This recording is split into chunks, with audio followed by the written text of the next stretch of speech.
and good afternoon to ST and distribution friends. How are you? Welcome back to the fourth day of DSC.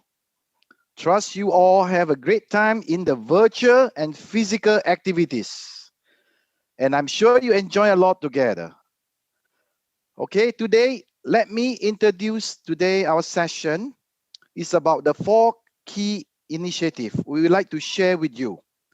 This is strategically and very important to our business. The first session, it will be business tools. This will be presented from my team together with David Lucchetti and Jerry Chen. They will cover DFAE, MSIP KPI, and Prisma tools for demand creation. Followed by the second topic will be ethics and compliance.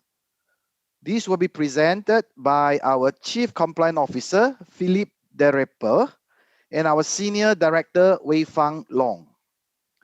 The third program will be Shape Tomorrow. I'm sure you guys have been asking and looking forward to this program as well. It will be presented by our Chief Transformation Officer, Shoaib Robby, and our DDMRP lead, Lohon Trupman. He's the supply chain and monitoring execution role. Last but not least, COVID-19 and corporate risk subject are very, very important and critical in this year. So it will be presented by our Chief Audit and Risk Executive. He's a Group VP, Frank Freeman, and Head of the Corporate Risk, Group VP, Jean-Michel Paris. I thank you for your participation. Now, I'd like to introduce the first topic is business tool. Let me hand over the stage to David Lucchetti. Thank you.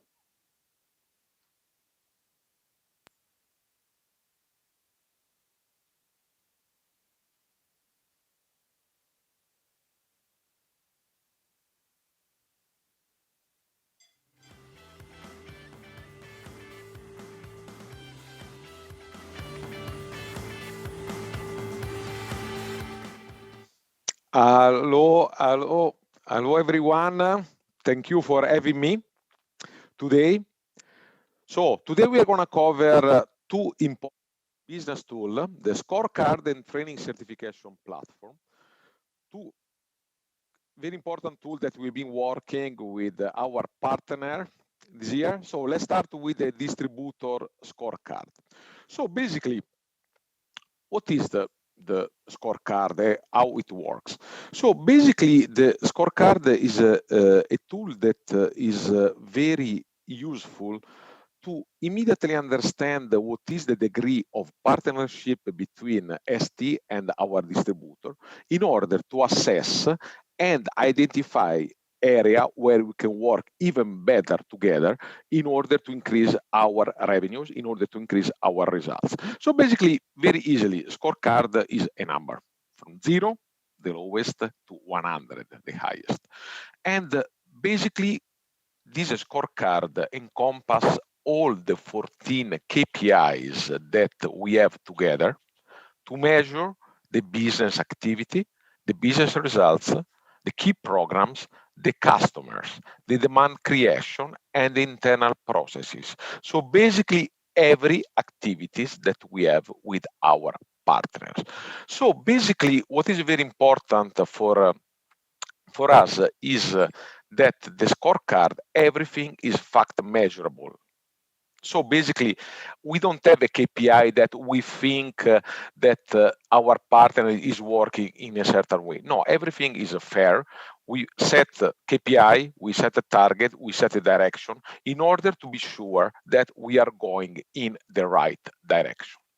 So basically, this is one example of the scorecard. So basically, this is across the top 7 distributor. And like I always say, I want you there. So our goal is to you to be number 1. So basically, like I say on the scorecard, is the main goal is to get number 1, aim for the goal. So basically is structured in 2 steps. First of all, you remember the 4 pillars, the 14 KPIs.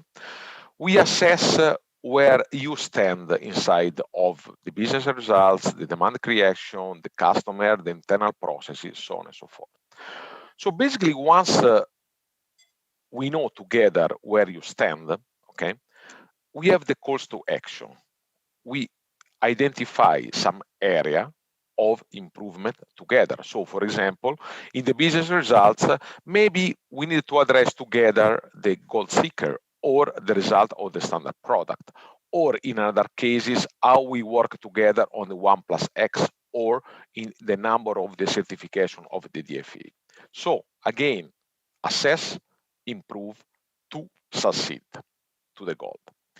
Okay, so now that you know very well what is the scorecard, let's go on the second topic, the distributor FA training and certification platform. It has been introduced already, and I'm sure all of you already know what we are talking about. So basically, as ST Microelectronics, we have hundreds of thousands of products. We have hundreds of new products introduced on the market.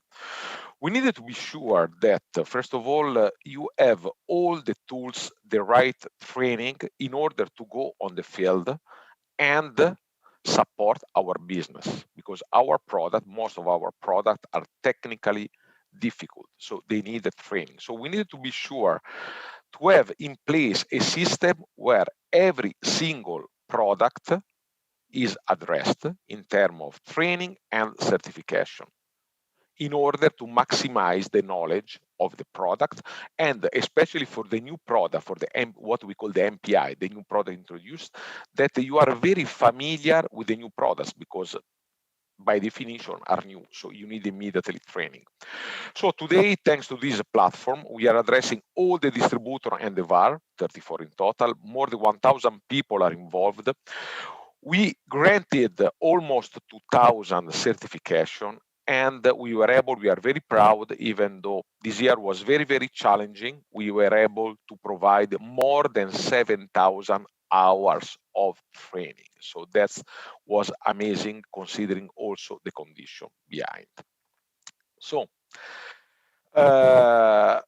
one of the, we got many questions on these 2 pillars. So I'd like to address one very important question. So how do you share the data across the distribution community? So we show 7,000, 8,000 hours, we show 2,000 certification, and so on and so forth. So basically, we create in the cloud for every distributor and every VAR a cloud where one click away you have all the information about our marketing presentation, the training for the DFA, for some distributor, the scorecard results, so on and so forth. So our goal is really, and in this particular situation where it's very important we maximize our presence online in order to improve the efficiency, everything one click away.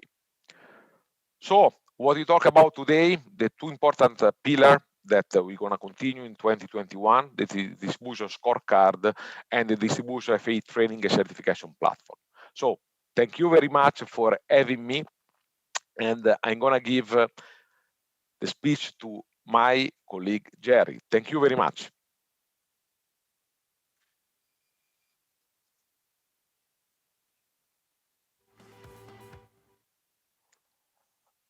Ladies and gentlemen, good morning and good afternoon. Ladies and gentlemen, good morning and good evening. My name is Jerry Chen. I'm from Business Integration of Asia Pacific. I'm very glad to be here with you in this year Asia Pacific Distribution Sales Convention. By this chance, I would like to share with you a quick snapshot of distributor opportunity funnel in business tools. After that, let's talk about what is good for you with high standard of funnel quality. How are we ensure the funnel quality and the good information sharing?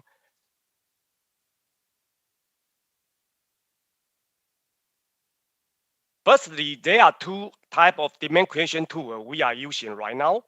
One is Salesforce, which is used by ST sales and the marketing, focusing on managing key accounts. Besides, the current implementation of distribution, community, and the team space also adopt Salesforce as a information sharing platform as well. The other one is Prisma from Model N, which is used by all of you to manage all your demand creation activity, focusing on the channel account, so-called CHA, in day-to-day basis. As indicated in the pie chart, the active CHA, including middle scale, small scale, very small scale, and some new setup customer, comprise almost 95% of overall customer count in Asia Pac. You can realize how important of your effort and the support to serve and generate the funnel opportunity for this 95% of customer count. Even though they are not as big as a giant company or enterprise, let me give you more numbers about your effort and the contribution of opportunity funnel for CHA in 2020. In 2020, you create new opportunity, cover more than 4,000 CHA every quarter. Out of these 4,000 CHA, more than 600,700 opportunities are identified by you. More than 10,000 of commercial product opportunity are generated in each quarter along the entire journey of each project lifecycle. These are all your effort and contribution. I would like to thank you for your great job done so far. Please keep it on with such huge new opportunity funnel you contributed. It's really the time to go the next extra mile for making your big contribution with even more high value and the return. Let's quality. Let me go to the the next point. So actually, besides regular update forecast, project development schedule, and the key information in each opportunity you prepare day to day, you can conduct a stock planning in very early stage. Last but not least, with high level of funnel quality, right choice of ST solution, and the ST bone maximization through very solid DFA and the ST competence centers campaign, together, you can enjoy a good margin and also achieve the MSI PR KPI.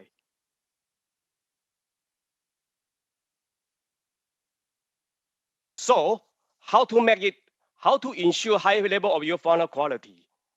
My recommendation, number one, and also the most important one, is good behavior and the built-in mindset in all your sales, marketing, and FAE in day-to-day practice. No matter how good the tools can do, your mindset really counts the most. Number two, continued function enhancement of the tools will support quality check and minimize any mistake by human. With ST-DIT team's great supporting, we are quite confident to support the enhancement continuously. Lastly, good information sharing platform like a distribution, community, and the team space put in place can ensure seamless information sharing between ST and all of you in an efficient and effective way. We can accelerate business growth together and outperform our competitor without any doubt. With one team, one mission spirit, we can make very impossible possible. Finally, the funnel quality makes us different. Thank you.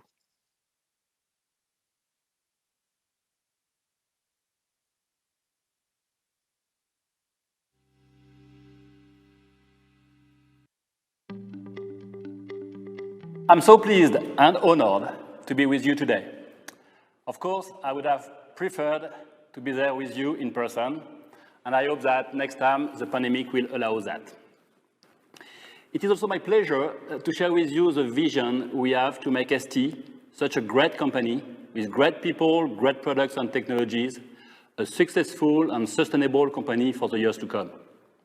I believe that in today's challenging world, from the pandemic to the trade war between the US and China, the technology challenges and fierce competition, we need more than ever before to ensure that we know what the goal is. And the goal is not only to develop great technologies and products, to make money and be successful. It is also how we do business and how we make a positive contribution to the world we live in. At ST, we believe that it is about doing business fairly and ethically. It is about respecting each other, building trust, winning fairly, and all together. And because our business partners, you are so important to us, we also have expectations towards you, so that we can win together in a fair and ethical manner. But before we start our workshop, we have a little surprise for you and a special guest, our President and CEO, Jean-Marc Chéry. Good afternoon, Jean-Marc. Good afternoon, Philippe. Thank you very much for your time, and thank you again for having accepted to share with us your vision in managing ST's business and operation ethically. I guess the first question I would like to ask you, Jean-Marc, is about your own ethical compass and convictions. I know for a fact that you are an approachable and ethical leader with a very strong ethical compass. So my first question will be, where does this come from, and what are those convictions? Wow, it's indeed very complex question. Of course, I will not elaborate too much on myself, okay, because it will not interest our colleagues. However, I can say that there is multiple cause, okay, why you are convinced about ethical behavior. Well, first, okay, from birth to high school, opening bracket, okay, first I was lucky, okay, to come from middle class, so I have more opportunities than drawback, so thanks to my parents. So from birth to high school and then for me the army, I have been exposed, okay, various behavior, so I learned a lot from this period. Education, okay, values, okay, from my parents, okay, all my families and friends. But then, okay, of course, there is my own family. I'm married, okay, since 34 years now. I have 3 daughters, okay, and I have developed, now I am a grandfather, okay, so I develop also behavior, okay, with a lot of, let's say, concern, but duty, okay, to build a future, okay, for my family. And this is an engagement, moral engagement I have. Well, first, the professional career. Okay, I have been lucky, okay, to be exposed to various jobs, various regions, location, countries, culture, and definitively I have done a lot of mistakes, and I learned a lot from this mistake. And at the end, okay, so you see, okay, what is making human is very complex. But again, more important is to act consistently. Thank you very much, Jean-Marc. I believe it will inspire many of us, and it reflects well on ST's values and principles. As you know, ethical leadership and responsible leadership can take many forms. So I would like to ask you then, could you tell us what does ethical leadership really means to you? Maybe I will surprise you a little bit. For me, ethics is not to behave good or bad. It's a bit more complex than that. It's about engagement of, let's say, stakeholder with you. Because when a stakeholder is committed to you, is engaged with you, is about your values, about your objective, your target, or what you intend to do. So anybody engage with you because he feels he has understood what you want to do. Then if you act differently because you have tried to mismanage the stakeholder, here you are not ethical. So for me, the definition of ethics is to think, to act consistently with what you say okay, in front of your people. There is norms, regulation, laws, and you have to comply with. But more than that is to never mismanage the stakeholder. Never disappoint the stakeholder and act consistently with what the stakeholder believe that you will do. So this is my definition of ethics. Thank you. I quite like it. Thank you. I know you need to go, but let me ask you another question. What is your recipe for success in building an ethical company? Well, after, okay, definitively there is our logo, so life augmented. I think, okay, it is, let's say, your emotional, let's say, declare, okay, so life augmented to make life of people, okay, better and sustainable. But then after there is, okay, what we declare in our code of conduct, okay, to manage people, okay, with integrity, okay, and to be about people, to take care about people, about their future, about their working condition, about their engagement, so about their professional skills, and to target excellence, okay, because again, excellence is everywhere in everything, okay. It's not only quality excellence or manufacturing excellence, this is behavior excellence. So this is what I believe. Well, after, as I said during answering your first question, okay, I think we need to take lesson about our mistake and always act, okay, in humble way, okay, to understand that, okay, continuous improvement, Japanese style, breakthrough improvement, so American style, but at the end is European style. As well, okay, is a recipe, okay, to build an ethical company. Okay, super. Before we close this interview, Jean-Marc, one message you would like to share with our business partners and distributors? Well, you know, I addressed them also during my introductory speech, okay, of the DSC, okay. I think ST, okay, on top to be a company with aggressive business target, with 46,000, let's say, engaged employees, okay, and management team and myself. I do believe that we are a company, let's say, what I classify easy to work, okay, because we work with these values, okay, all the value I described during my answer to your question, and this is a unique value, and at the end, okay, this is the best way to sustain great teamwork, partnership, and cooperation, okay, between our distributors and ourselves. Thank you very much for your time and for your vision in building a corporate culture of ethics. Thank you, Philippe. Thank you. I would now like to introduce Weifang Long. Weifang is our Senior Director responsible for compliance and ethics in the Asia-Pacific region.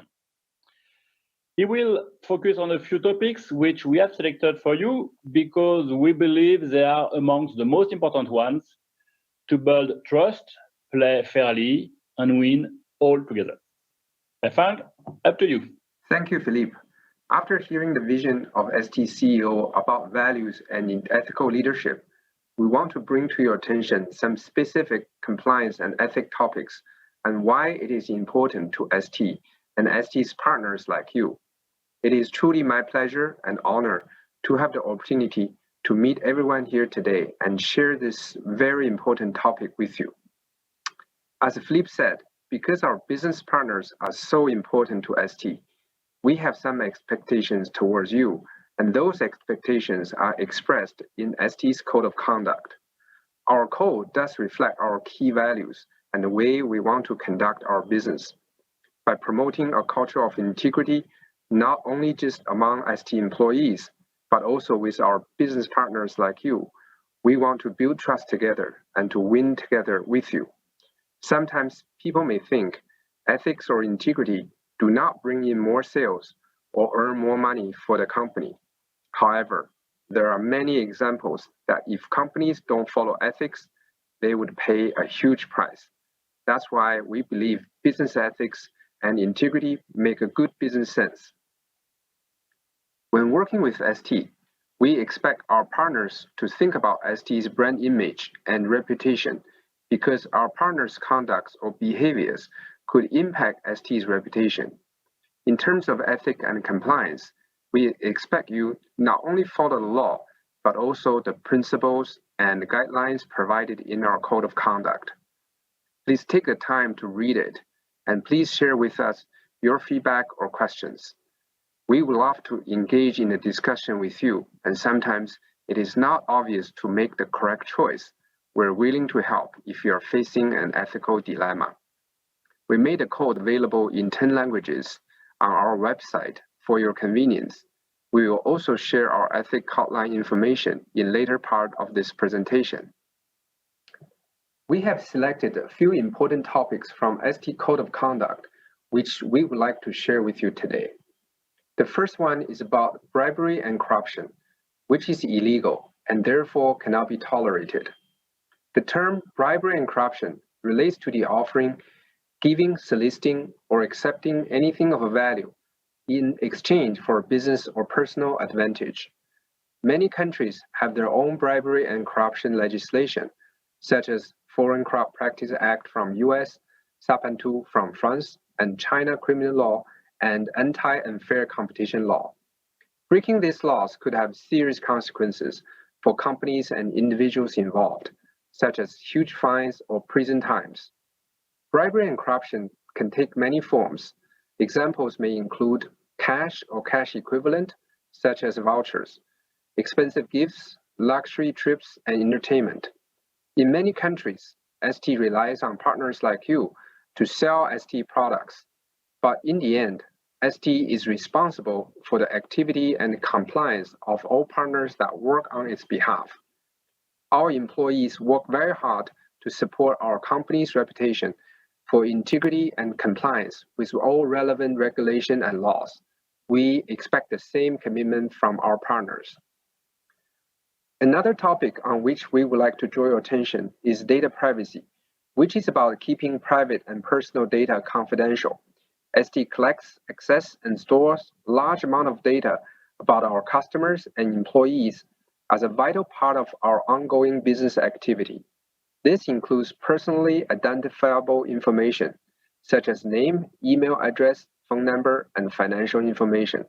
All those who have shared this valuable information must feel confident that we will keep it private and protect it from being stolen. As our business partners, you also have the responsibility to protect this information and report back to ST immediately if there's any potential security violations or breach. Last but not least, I would like to talk about protecting ST's intellectual property and proprietary information, which may include patents, software, copyrighted materials, confidential information, trade secrets, and trademarks. Intellectual property is one of the key assets of ST. Therefore, protecting it from unauthorized disclosure or reuse is crucial to ST's long-term success. We also protect the intellectual property and confidential information of our customers and partners, just like we expect our partners to protect ST's proprietary information and IP. Next, I want to share with you a few things about our Speaking Up program. Our code of conduct encourages everyone to report concerns in good faith without fear of retaliation.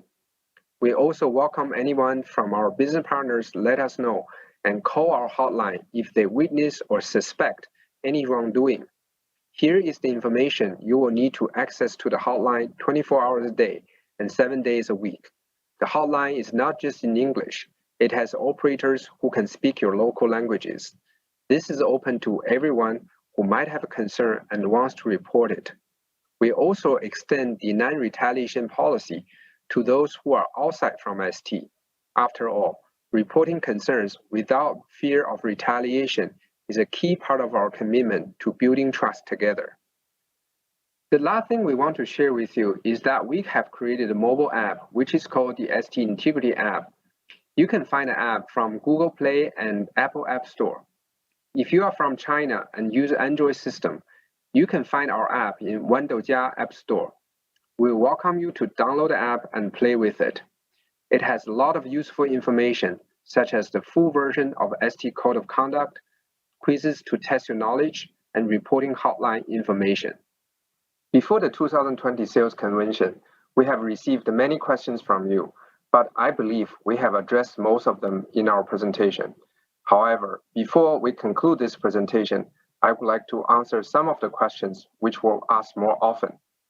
The first question is coming from China and reads as follows. Does ST zero tolerance policy towards bribery and corruption apply to me as well? And does this mean that I cannot offer gifts or entertainment? When you conduct business on behalf of ST, we expect you to follow ST's code of conduct and anti-bribery policy. However, it does not mean that you cannot offer gifts or entertainment to your customers or partners, provided that A, it remains reasonable, and B, is done transparently. Customary gifts such as mooncakes or flowers and reasonable entertainment, such as working lunch or dinner, are all usually acceptable. However, please remember that you should never offer any cash or cash equivalent, such as vouchers. Also, keep in mind that excessive gifts or entertainment to one customer, when they are intended to retain business or gain undue advantage, could be qualified as a bribe, and as such may be illegal.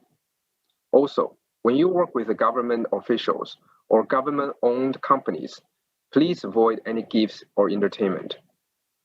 And in case of doubt, it is always better to seek advice before. The next question is from Japan. Can we know more about ST's compliance ethics program globally? We develop our compliance ethics and privacy program based on a few key pillars, which we believe are all very important. First, there is a clear commitment from our top management, and this is critical. Second, we have a dedicated and independent organization reporting directly to our president and CEO. In addition to our global code of conduct, we have built a solid set of policies and procedures, such as our anti-corruption and bribery policy with a zero-tolerance approach, but also our conflict of interest policy, third-party due diligence, or insider trading policy. We also conducted a yearly risk assessment with a refreshed and updated risk mapping, which tries to identify the main compliance and ethics risk and their evolution in each country where we do business. Another very important component of our compliance program is our communication and training program, which is intended to ensure that our employees and partners clearly understand what our expectations are. And of course, our Speak Up program is very important to allow everyone to let us know when something might be going into the wrong direction. But one of the most important elements of our program is our people and our partners like you, because we rely on each of you to make it successful. So please remember, let's play and win fairly all together. The last question is coming from India. What are the main ethics and compliance concerns which distributors need to comply with?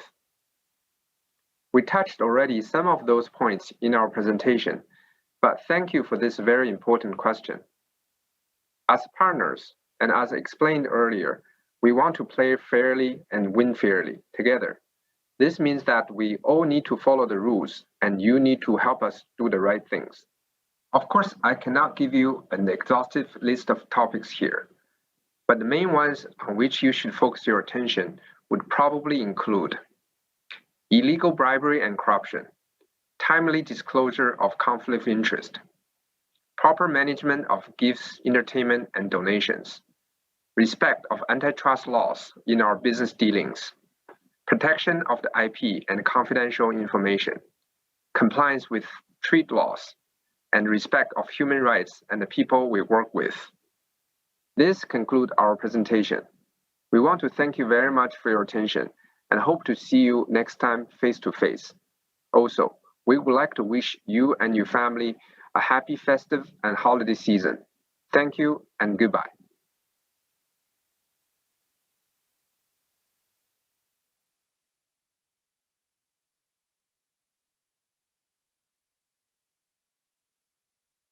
Hello.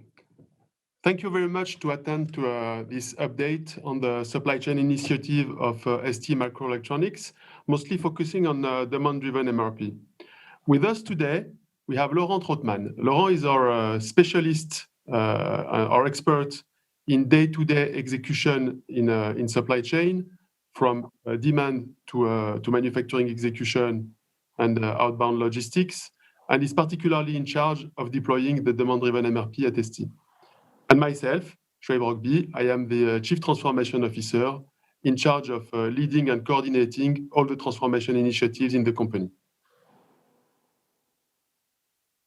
Well, let's look back at what we have done since last year, since we met last year, and our objective. So our goal is the implementation of a demand-driven operating model within ST supply chain. So we will enter more in detail on what this means, and also to run a proof of concept on the distribution side.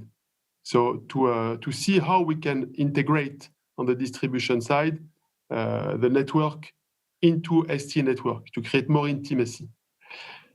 Our goal was also to implement control towers for day-to-day execution inside ST.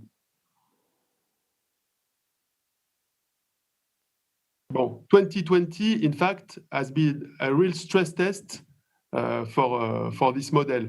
And we have been able to experiment in full scale what this brings to the reactivity of the company. So we have put in place demand planning and sales operating planning with a, well, let's say, end-to-end connection between demand and production. So this is in place and is running now efficiently.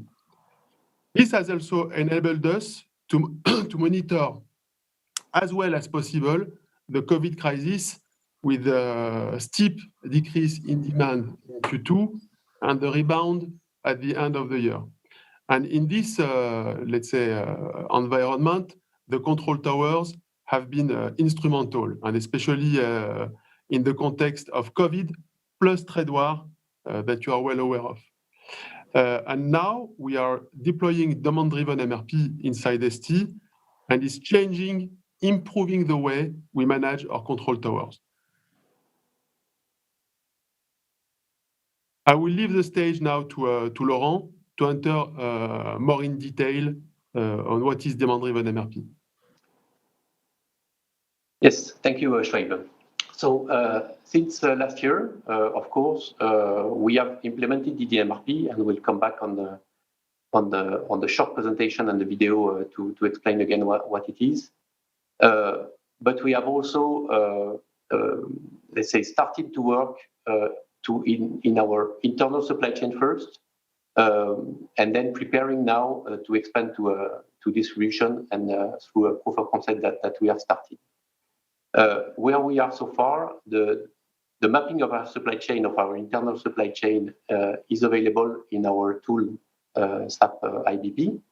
The DDMRP buffers are positioned by our supply chain designers that are a new role, let's say, that we created to be able to execute this process. The reporting systems is in place, and the end-to-end analysis of our supply chain and our inventory compared to targeted inventory is available. And now we are in the learning curve, let's say, to deploy the execution part of DDMRP. But let's come back on what is DDMRP in the small video to be able to explain you the different steps of the process. First, why is demand-driven adapted to ST and to its environment? And why we are doing it? We are doing it first to improve our service level, at the same time reducing or, let's say, managing our inventory and reducing the firefighting. The way to do it is to improve the flow. The key in supply chain is flow and the protection of the flow. The way to protect the flow is to avoid the variability and to reduce the impact of the variability in the supply chain. Now, how do we do that? Reducing the variability through inventory. So the first part of the demand-driven material requirement planning will be to use inventory as an asset to reduce the propagation of the variability and improve the flow.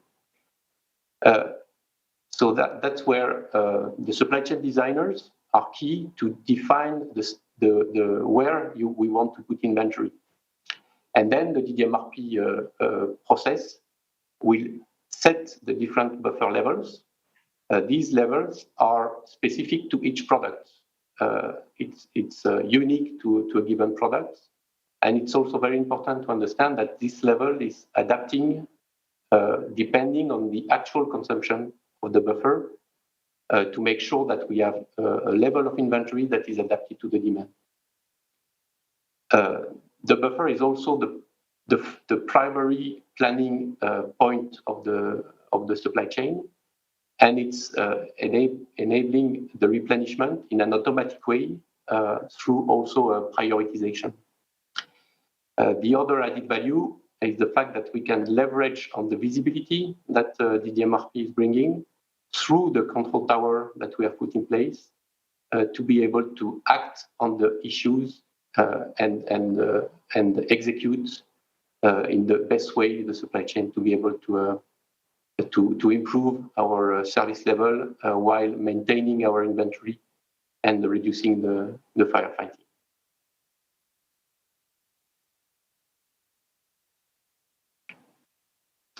So let's go into some more details of what we have implemented so that we can showcase, let's say I can showcase what is in place, and then we can continue on what's coming next. First, we have, as I shared initially, mapped the full supply chain of ST, internal supply chain, in a supply chain network app of SAP that is giving a representation of our internal supply chain and being able to select where we want to strategically decouple in our supply chain, so put inventory buffers. So let's have a look on one example of one product that is mapped in our in SAP today. So if we just zoom in into the product, so we have the raw material on the left part, and we are going downstream, going on the right, and we can see already that we have some information on where the inventory sits and where are the decoupling points in our network. So we can identify easily what is the level of inventory, but also additional informations such as the production lead time of the different versions of the product.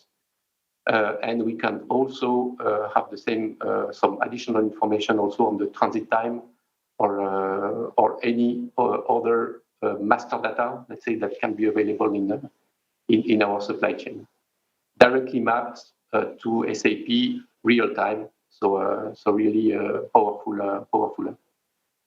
So, and we can go to downstream, let's say, in the chain, up to the customer level, where we see all the links to the final customers.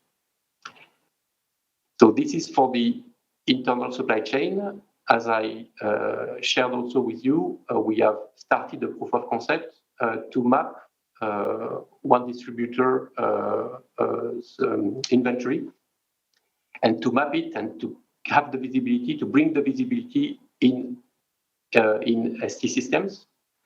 So this is one example of some products that we have started to work on with the decoupling points that have been set in the supply chain network to be able to have daily the inventory available in our system, so we can start to look at the different dashboards, alerts, and also replenishment proposal that the DMRP can bring. As I shared during the video, the buffers are dynamic by let's say by design. So just to share with you one example of one of the buffers that we have in our internal supply chain, that is showing that this buffer is evolving, let's say, in time, and it can also evolve, and it will evolve based also on the actual demand or the past demand, so that you can have an automatic adjustment of the buffer depending either on the projected average daily usage or the past one, or a blended usage of your inventory. Self-adapted, again, recalculated daily, making sure that you are taking the last information to drive your execution.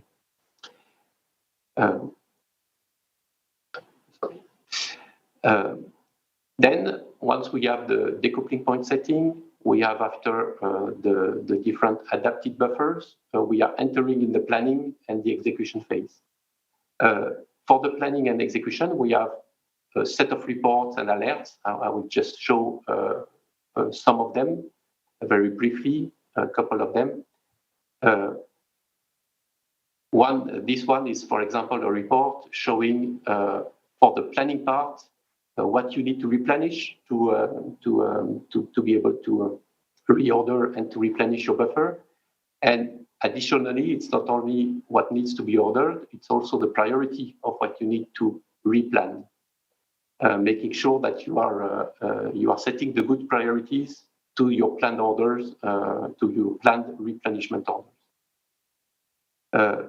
We have also the same kind of information on the execution, making sure that we, once we have started the production, we are also taking the latest information of the different buffers in the chain to drive the execution and adapt our execution linked to the proper buffer setting and proper buffer status, so that we can adapt our execution, making sure that we are replenishing the buffer that is the most priority.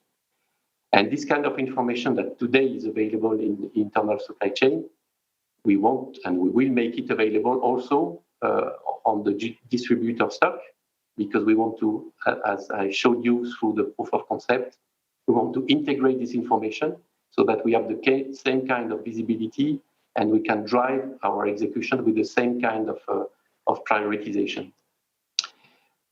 Of course, through all these information and dashboard and reports, we are also able to have a clear visibility on the projected inventory, so that we can react on time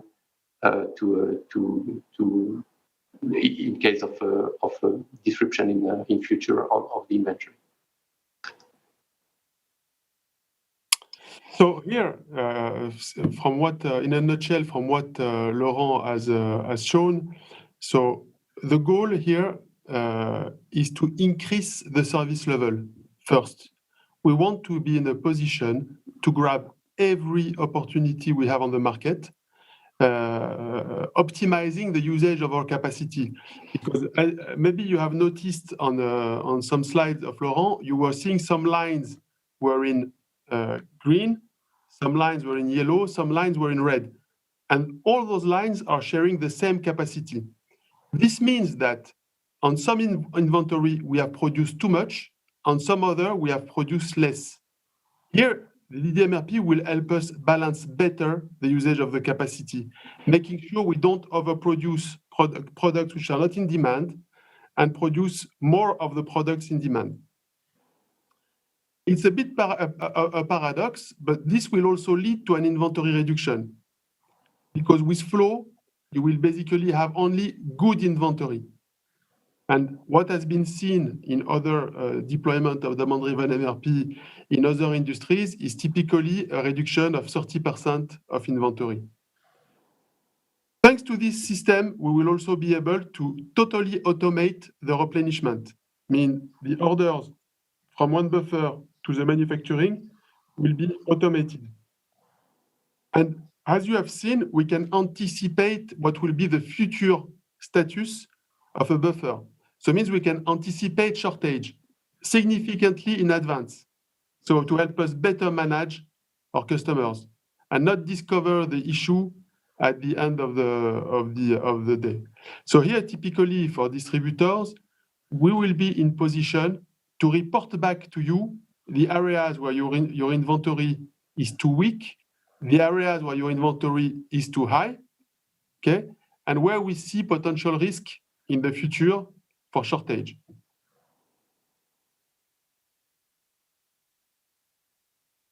So where we stand and what's next on the DMRP deployment. So what we need to implement the DMRP or to integrate distribution stock in the DMRP is basically daily inventory status by product and location, and the daily point of sale data by product location. We have already started, as I already shared, with one DST as part of a proof of concept. And we are currently expanding the number of products that we are monitoring through this proof of concept. This is ongoing. What next?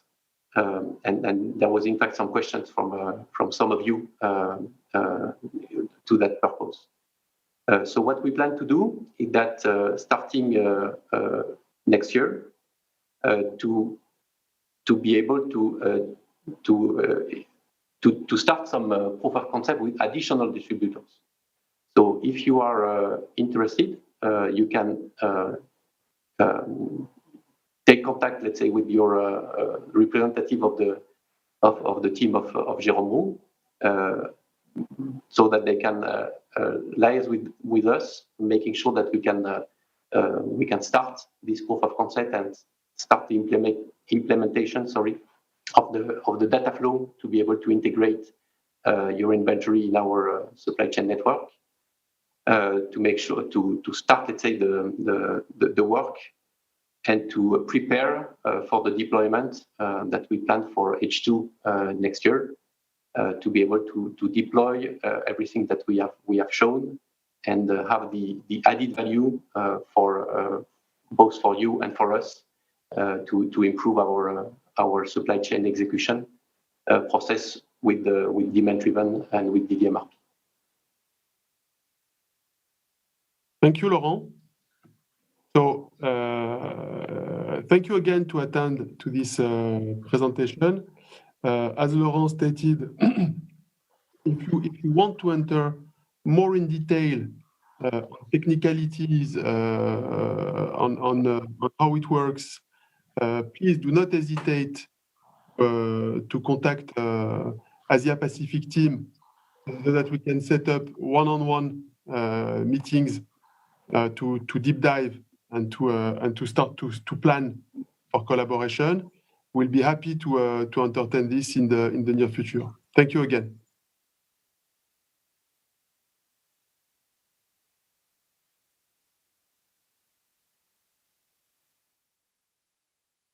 Good afternoon. I'm Franck Frémont, ST Chief Audit and Risk Executive. Together with my colleague Jean-Michel Paris, Head of Corporate Risk, we are delighted to be with you today. During the next 20 minutes, we'd like to discuss the following topics with you. First, JM will present you how we approach enterprise risk management at ST and how we position it as a strategy enabler. Then he will show you how we manage activities related to resilience. And finally, I will focus on how ST has been responding to the COVID-19 crisis. And Jean-Michel, I think now it's time for you. So the floor is yours. Thank you, Jean-Michel. Thank you, Frank. Good afternoon to all. It's a pleasure for me also to be here with you, albeit remotely. Risk management. Well, you could think of a motor race, actually, when you think about risk management. And there are many things that can happen, right? Even in practice or during the race itself, people might crash out, there might be technical difficulties, a flat tire, many things. And risk management is all about getting to the finish line, okay? Because there's no way to win a race if you don't get there in the first place. And that's something that Enzo Ferrari captured very well. And I think he knew a thing or two about about winning. So the way we think about risk management is very much in this spirit. It's a team effort looking at many different details that collectively make a successful performance. And that's all about taking those ideas in the business world that we would like to talk about to you today. So risk management, of course, ST Microelectronics is what we are today, but we've got an ambition for tomorrow. But we want to achieve this ambition, certainly, but we need to be realistic about the world we live in. There's a lot of uncertainty. There's also volatility. The world arguably is more complex today than ever before, and there's a lot of ambiguity. So business decisions are certainly not easy to take today, and we need to navigate basically this environment going forward. And the recognition of this fact needs to be the starting point for sound risk management. So if I were to ask you, what are the risks, the business risks that spring to mind, I guess I would get many different answers. Some might say, oh, retaining key talent is a key risk. Others might say, well, our IP is being challenged. Others might say, well, we've got geopolitical uncertainties around us, or things like a pandemic forcing us to operate in a different set of constraints. And all of those answers would be true. We are facing many different types of risks. So the challenge as an organization is not only to understand generically what those risks are, but to understand specific risk scenarios and also to prepare for them, and as a management team to be able to have good answers, potentially complex or multidisciplinary answers to those risk scenarios. And this is what we do at ST. What we're showing here is the way we sort of categorize potential exposures, and we think through them on a regular basis as a management team. So what is it that we want to do? Well, if you think about semiconductor in general, you will see that the new reality, of course, has got risks, and they need to be managed. We need to think about the downside, but we also certainly need to think about the upside, because the uncertainty of the world also offers opportunities, and they clearly need to be taken.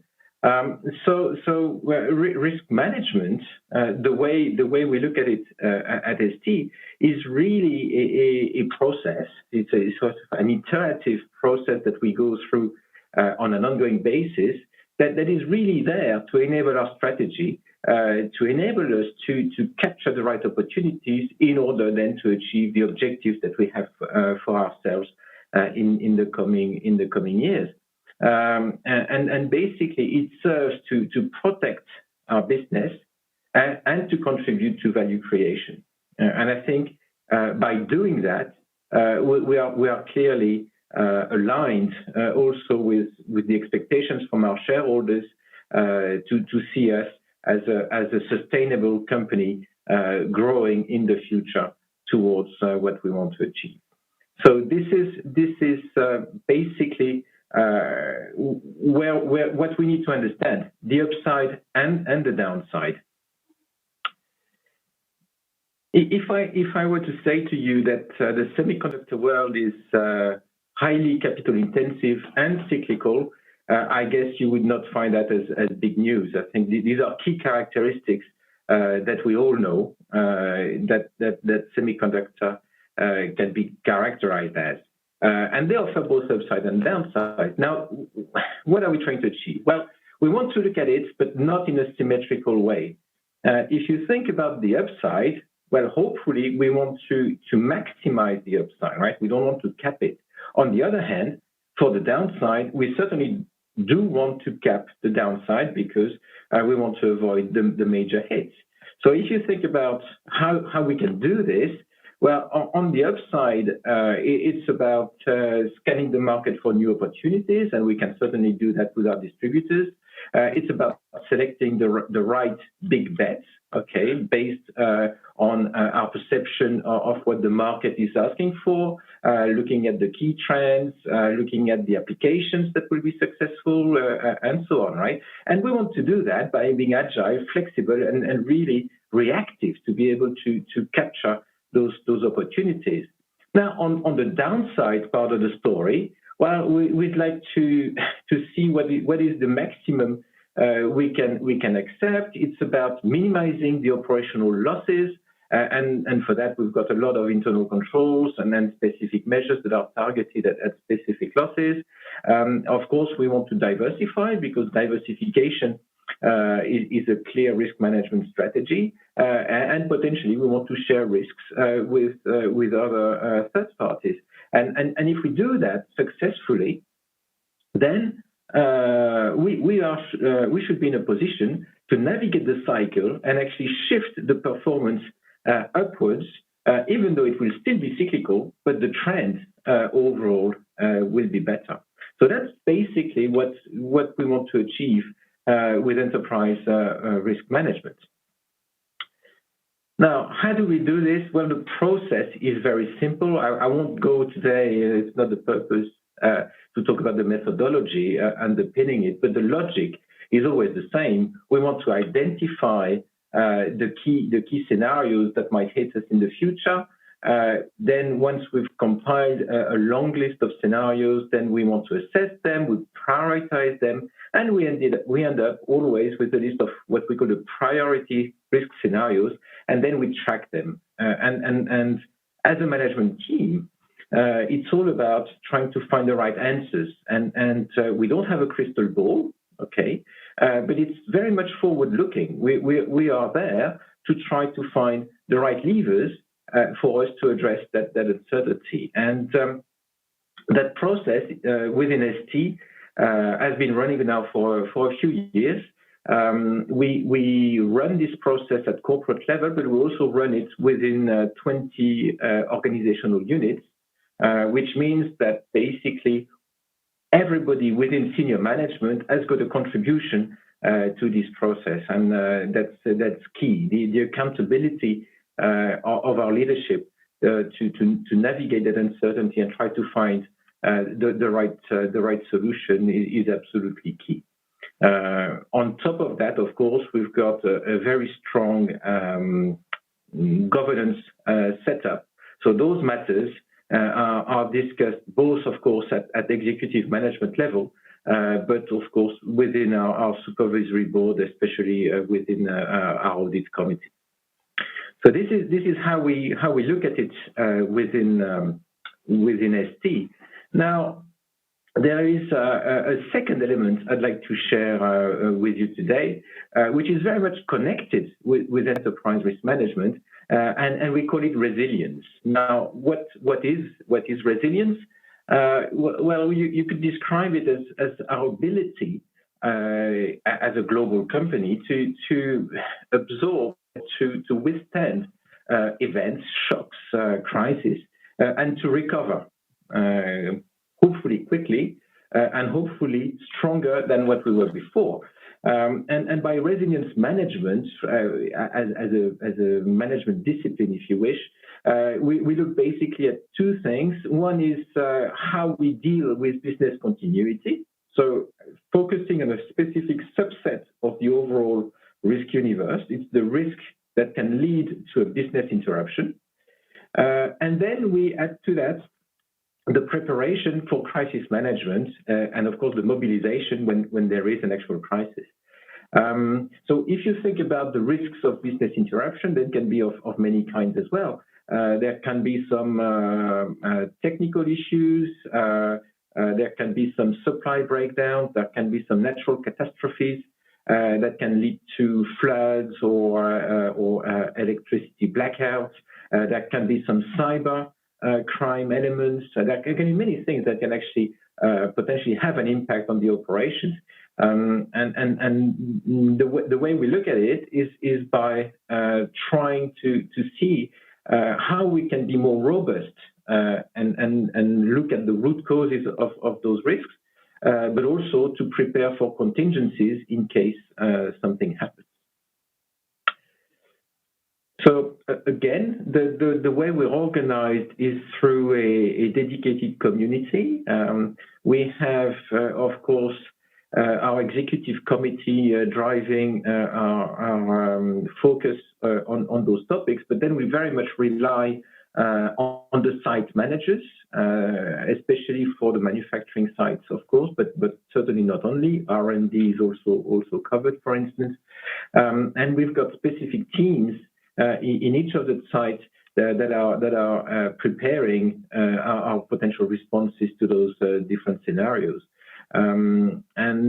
This community is driven by what we call a corporate resilience competence center that is very much linked to our team here in terms of risk management.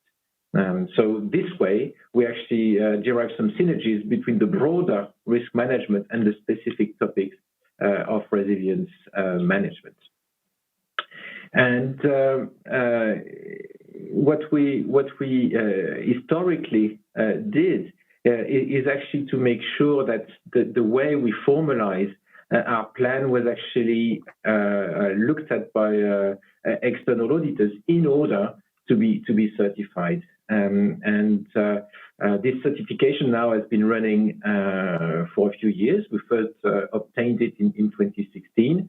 And as always with these matters, it's a matter of continual improvement. So every year, we're trying to make steps forward in all those business continuity plans to make them ever more relevant.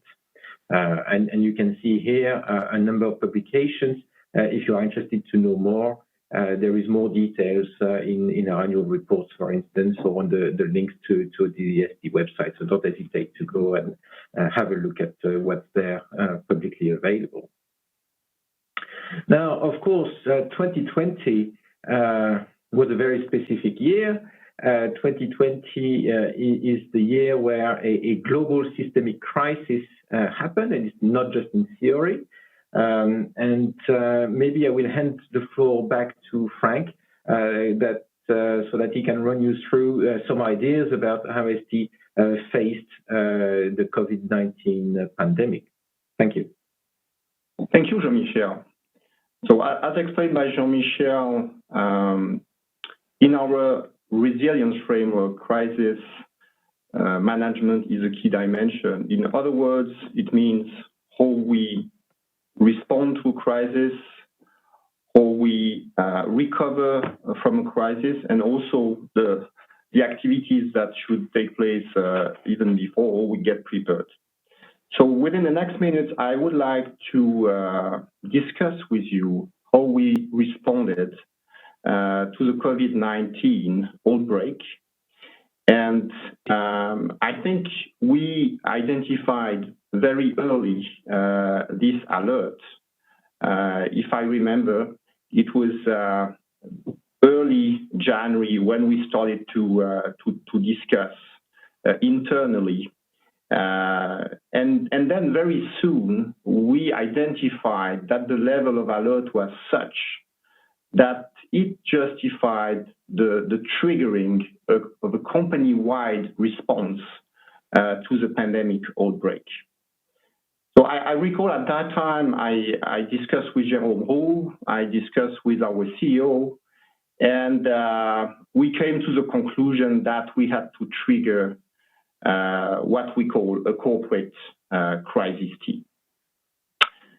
So this corporate crisis team has been driving ST's global response since the end of January 2020 with two overarching priorities: the health and safety of our employees and the continuity of our business.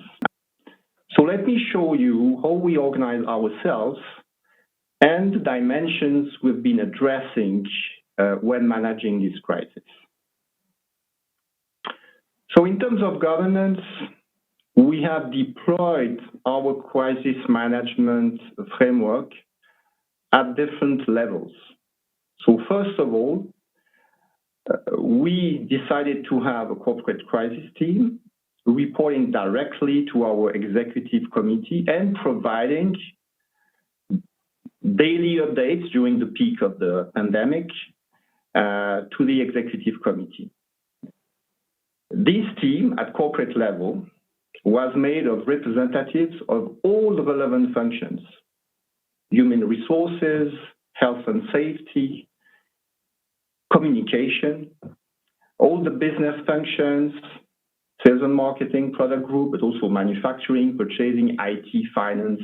So I said all the relevant functions were gradually invited to sit in this team to face the complexity of this crisis. At regional and country level, we also deploy a similar setup to address, I would say, the local complexities we were also seeing in the different geographies where we operate. And we also deploy the same setup in all our main sites. We had also an organizational setup for very specific activities we had to monitor. And let me give you two examples. One was, for example, dedicated to supply chain, where we had a dedicated workforce involving business, but also manufacturing, supply chain, purchasing. And as you can imagine, we had many, many challenges to address during the peak of the pandemic. Another task force was related also to IT, and I will touch this topic in a few minutes with the massive deployment of the work from home.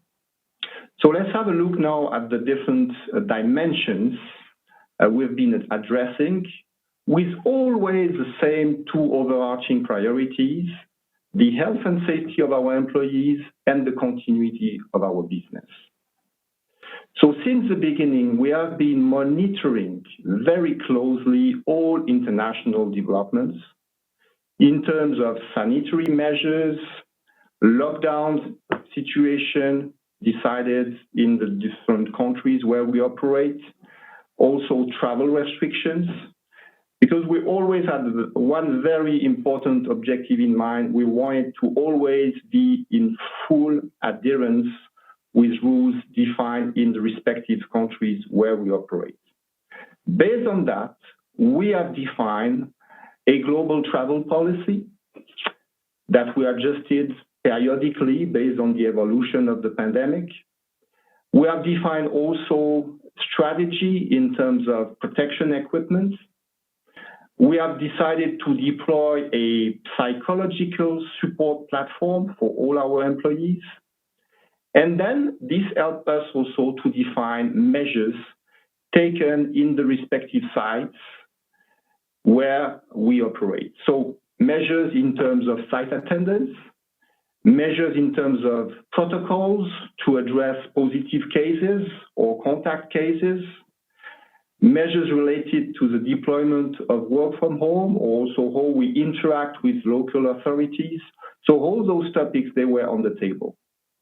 Another very important dimension was communication, both from an external and an internal perspective.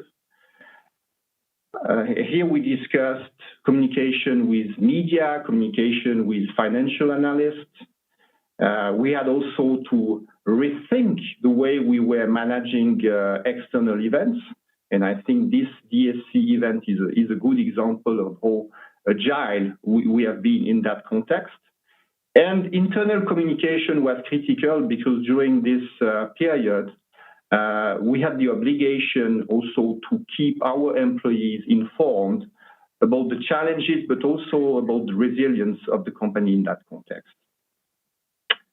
Business, supply chain, and manufacturing were also deeply involved. There were specific task force, and here we looked at the situation in our front end, back end side. We monitored also our outsourcing partners.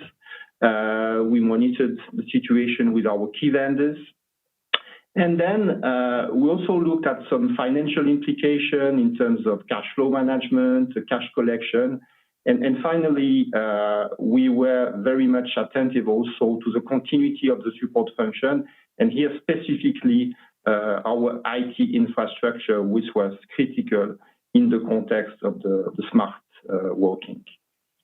So let me give you some key figures now, and because I think it's a good demonstration of how this situation impacted us and the different measures we took.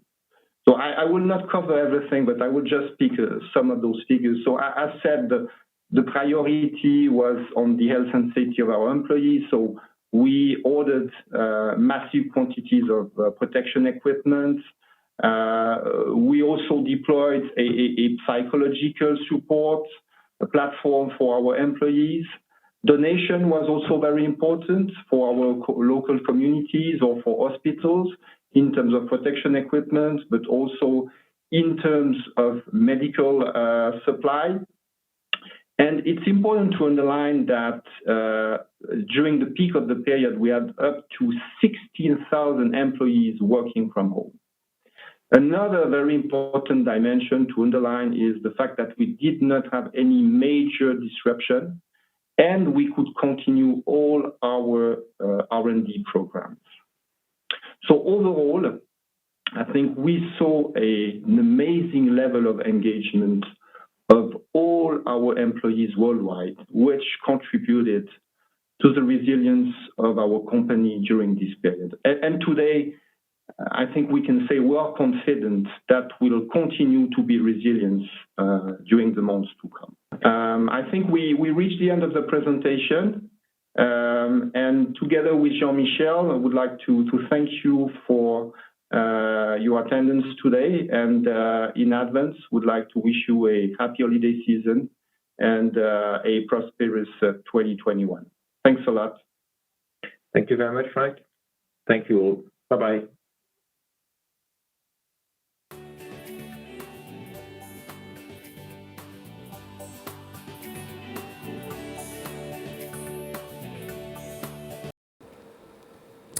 Hello, good afternoon, Asia. Good morning, Europe. Everybody should be on both sides of the camera. And welcome to this Thursday, already 3 full days. And welcome to the plenary session today. I can see here in Taipei, but I guess on the other side, the assistants, many people. So I think that in addition to resilience, you are also resistant, because after the night of celebration, I think I'm very happy to see so many people joining this plenary. So this plenary will start now with Kelvin and Collins talking about the distribution Asia-Pacific strategy. And then we'll go to the panel discussion with our executive of ST, question which has been defined by you, our distributor. And after we'll have the question with the distributors. So we'll have the 2 panels, one after the other, and 20 minutes in between to relax a bit. So without waiting more, now I give the stage to Collins and Kelvin from Hong Kong and Wuhan. Thank you.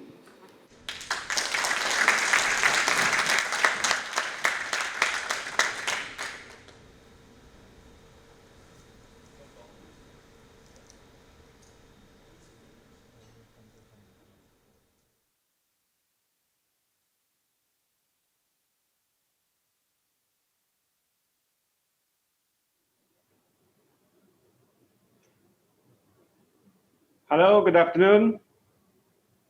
Hello, good afternoon, all those distribution partners, business lady, businessmen, ST colleagues, all the top management. Good afternoon to you all. So today, myself and Collins is going to share with you our vision and strategy for distribution for Asia Pacific.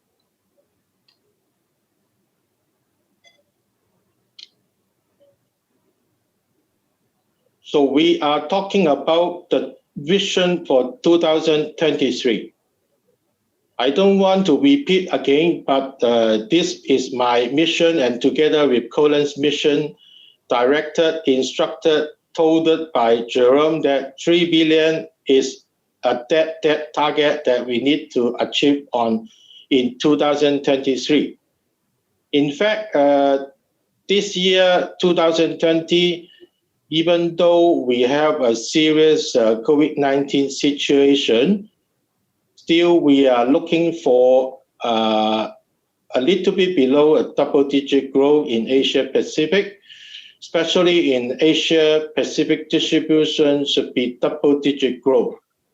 And I believe that for the next 3 years, we are able to achieve this 3 billion easily.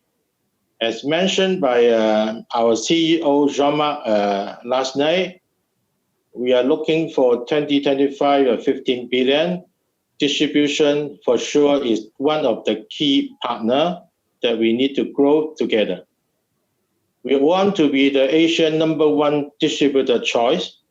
This one is also not new for us. And the third thing is we want to strengthen our distribution network in Asia Pacific. So this 3 pillar is the major vision and strategy that we are going to implement to achieve this objective. So where is the market? According to the WSTS, the mass market, Asia Pacific sales region origin, the SAM is in the range of 100 billion.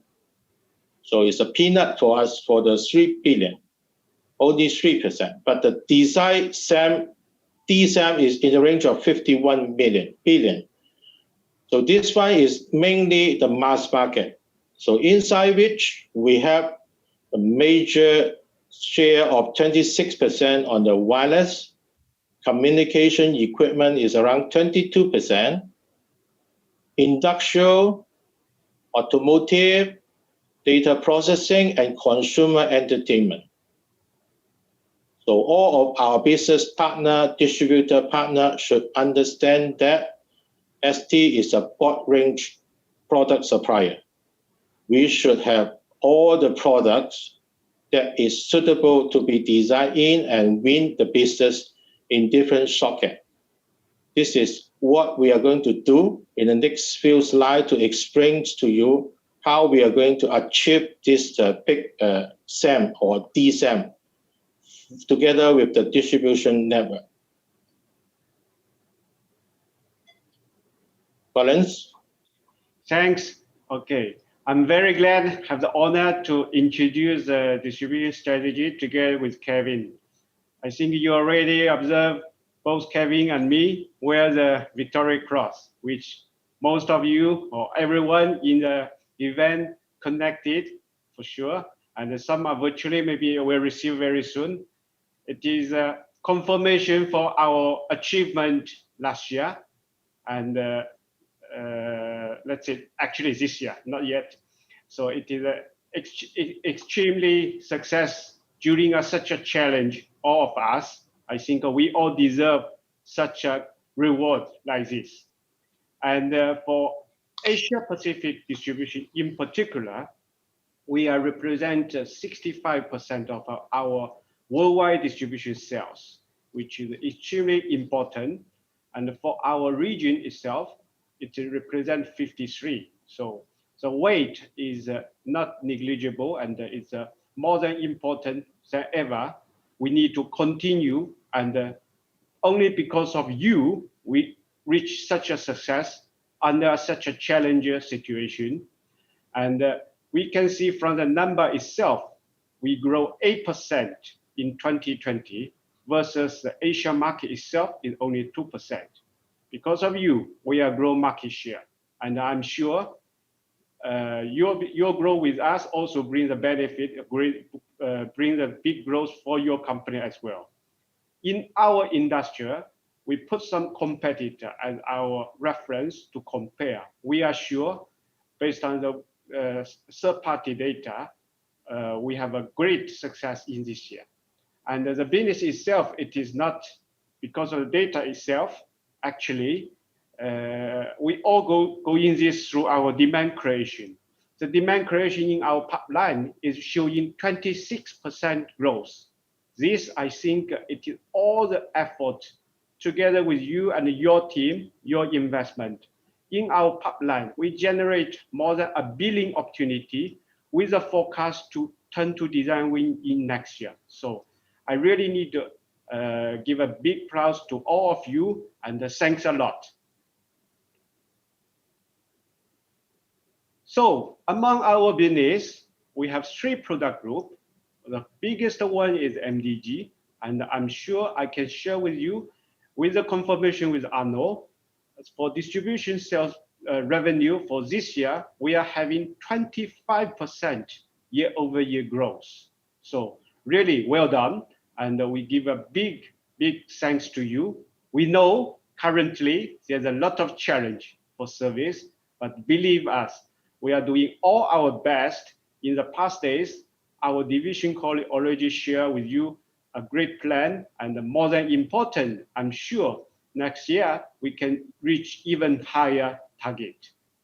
Follow the automotive at ADG. I think something we can remember for the year is we got a big design win for the silicon carbide in our Asia Pacific, and in our pipeline, confirmed with the MH, we have more than $500 million design win and accumulate in the next years. And AMS is showing 23%.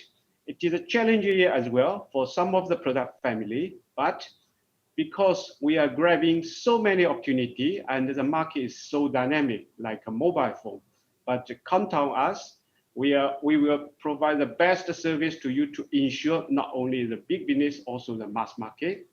And last but not least, for analog is the mass market. I'm sure all your team are working with Francesco's team, are doing a lot of great job. And the mass market and analog are both important for us. So continue to do it. MSIP. I think during these days, you heard a couple of times already. MSIP is becoming a brand in the company from Asia. This is very important. Can share with you for ST in some other regions, we are also like US and Europe, they start to follow the same kind of a program. So give some data. In this MSIP, there's every quarter there will be more than 300 people attending from more than 20 different locations. So all the ST sales force, including sales, marketing, division, system lab, are joining this program. What we are doing, we are developing the sales tools to have more easy tools to help the product group introduce the product, to help the sales sell the product. And after that, let's put some KPI to measure the performance. The KPI is the conversion rate. The KPI is the attach rate. The KPI is the 1+X. How to do this? We need the FAE, we need the technical people. So we are doing a DFAE program. I think you will see more detailed data later. All of this is your commitment, your investment, and help ST. And together with you, we are continuing to put our pipeline as what introduced at the early stage is we have more than $1 billion identified and is targeted to design win in coming years. So thanks a lot. Kevin. Thank you, Collins. So as all of you may understand that this year traveling is prohibited worldwide, but this do not stop us to reaching our customer at the events. We have arranged more than 100 events, either virtual or physically in China, together to reach our customer. For the recent show that we have conducted is the STM32 Roadshow in China, the Industrial Summit in China. On top of this, we still have a lot of a virtual show here in China, together with Korea, Japan, and Taiwan. We are not, the COVID-19 did not stop us for reaching our customer. We are resilient to this adverse situation. We will do all our best to reach our customer, to promote and to align ST products. So this is another chart that we have done in Taiwan, Japan, and other area, especially the electronica in Taipei, Shanghai, semicon in Taiwan. So together with our distributor, we did not stop. We continue to promote our product to reach our customer. And by doing that, we have reached more than 100,000 people. This is a great event, and this is a great result.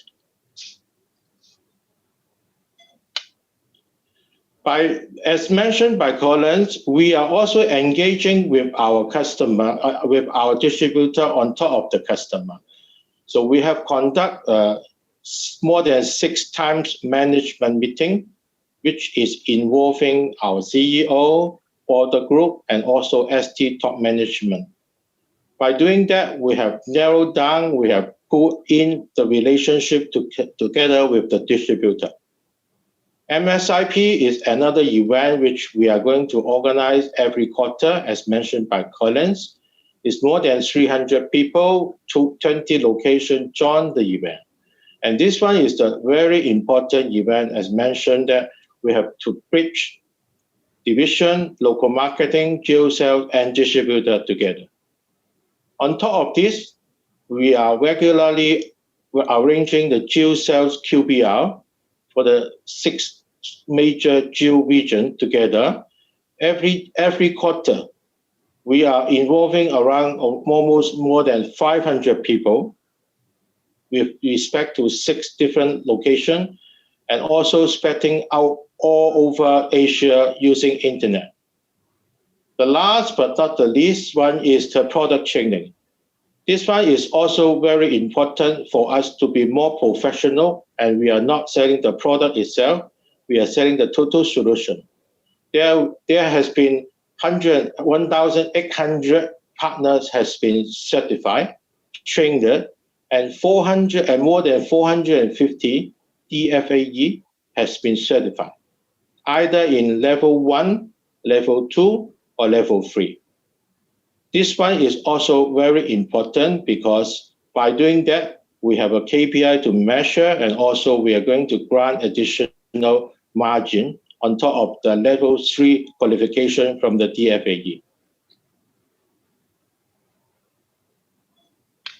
So COVID-19 cannot stop us. Collins? So here I would like to introduce a technical support network in Asia Pacific.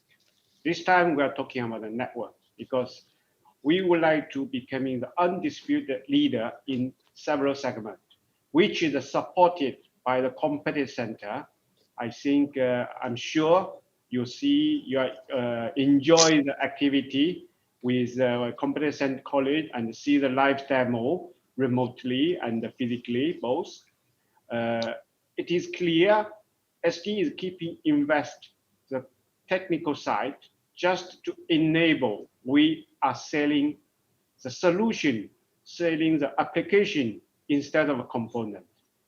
Because ST is always be proud in the market in the past that we are broad portfolio. Very often, sometimes customer is looking for solution, which is a lack of competence.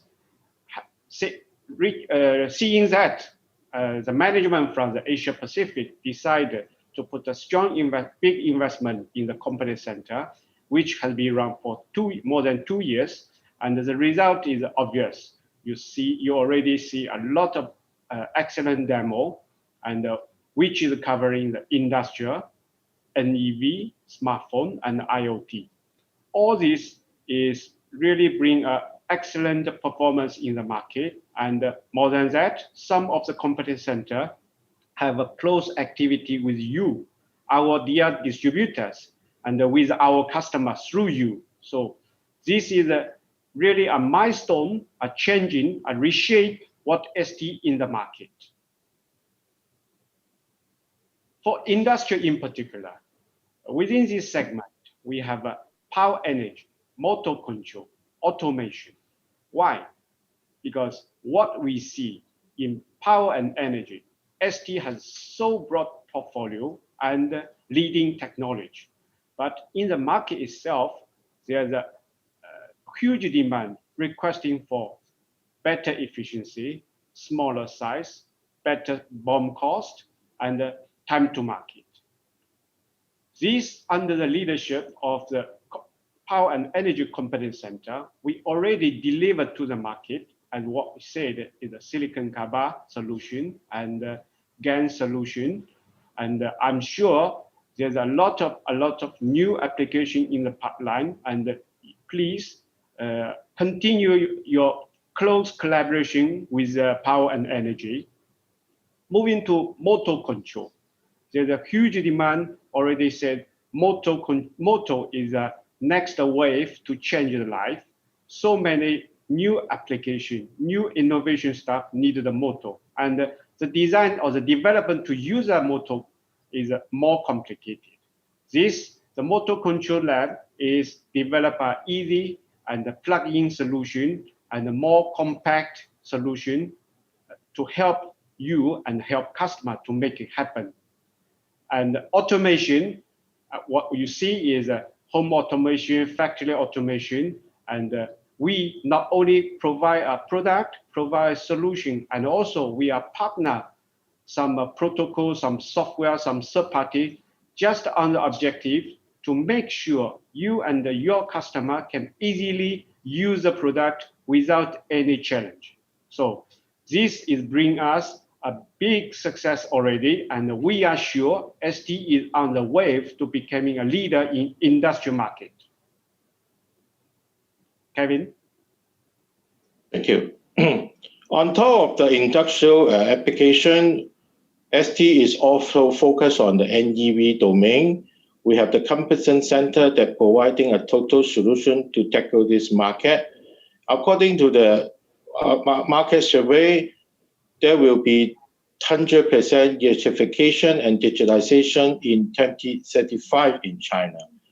In order to catch up this rapid growing application, we have a competence center in Shanghai, which will provide a total solution, not only on the DC-DC, OBC, and traction controller, together with the silicon carbide, IGBT, and power MOSFET, and together with the power PC. So we have a different kind of solution that is applicable and could be aligned with different big car manufacturers, such as SAIC, GAC, BAIC, Geely, and BYD. So we are, again, is undisputable leader to be in the electrification and in the new EV car domain. On top of the new EV car, also smart car is another domain, another application that we are focused on. As you can see that the 5G will be dominating in China in 2021, more than 75%. In Asia Pacific is in the range of 60%. So inside the smartphone competence center, we are offering the complete set of ST quad range of product inside in order to tackle this market. Not necessarily only for the smartphone, but also for the wireless charging. We have the complete solution that can be working together with the distributor to proliferate more in the mass market. Last but not the least will be the IoT and the AI competence center. So for the IoT, Internet of Things, for the connected device in 2020, we are forecast around 20 billion units, in the range of 20 billion units. But in 2025, the forecast in the range is double into the range of 42 billion units. So this is the very, very important market for us. We have recently acquired two companies, B-Spoon for the UWB, and also the Raw Micro for the NBI, IoT, and CAT-M.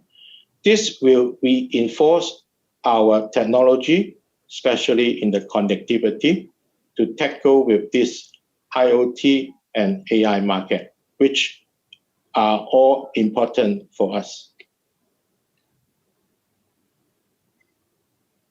Okay, DFAE, as I mentioned previously, in 2020, we have a lot of activities to train the DFAE, and we have more than 3 levels of certification in order to differentiate the know-how, and also in order to enable our distributor to be more autonomous, help us to do demand creation. For sure, this is an investment from you, our dear distributor, and the owner of the distributor, the big boss. But we, ST, are committed to grow together and to share this, because this program is by design to ensure that the investment from you are paid by a better margin. Your FAE are also get more engagement with ST product, ST solution, to have a better, let's say, knowledge in the field. In total, the region we have more than 7,000 hours training hour. You can see it's a commitment from you and from ST. And we already have more than 1,800 certification in the field. And the location, we are almost all the ST office, ST location, we are conduct such a training. I'm sure yesterday, I'm in Wuhan currently. Yesterday, during the night of celebration, we give the award to some of the higher level distribution FAE, and ST is recognize them and are further committed to invest on them. And already this is a decision. They will send to division for a next level of high-end training. So all the dear distributors, please work with us and continue this. This will be a continuous plan, and ST is committed. Mass market. We have a lot of discussion on mass market, and I can share with you in 2020, mass market sales has 11.5% growth. This percentage is higher than the average. It's a clear message to all of you. Invest on mass market can bring better business, can grow faster, because we sometimes we like the big business, big customers, but the dynamic and the level of control you are able to secure the business actually is pretty risky. If the market is good, it's good. If the market is a downturn, it's difficult. But mass market is really a solid growth, 11.5% growth. And we are accumulated design win more than $250 million. In the funnel, we can share with you is 2.3 billion.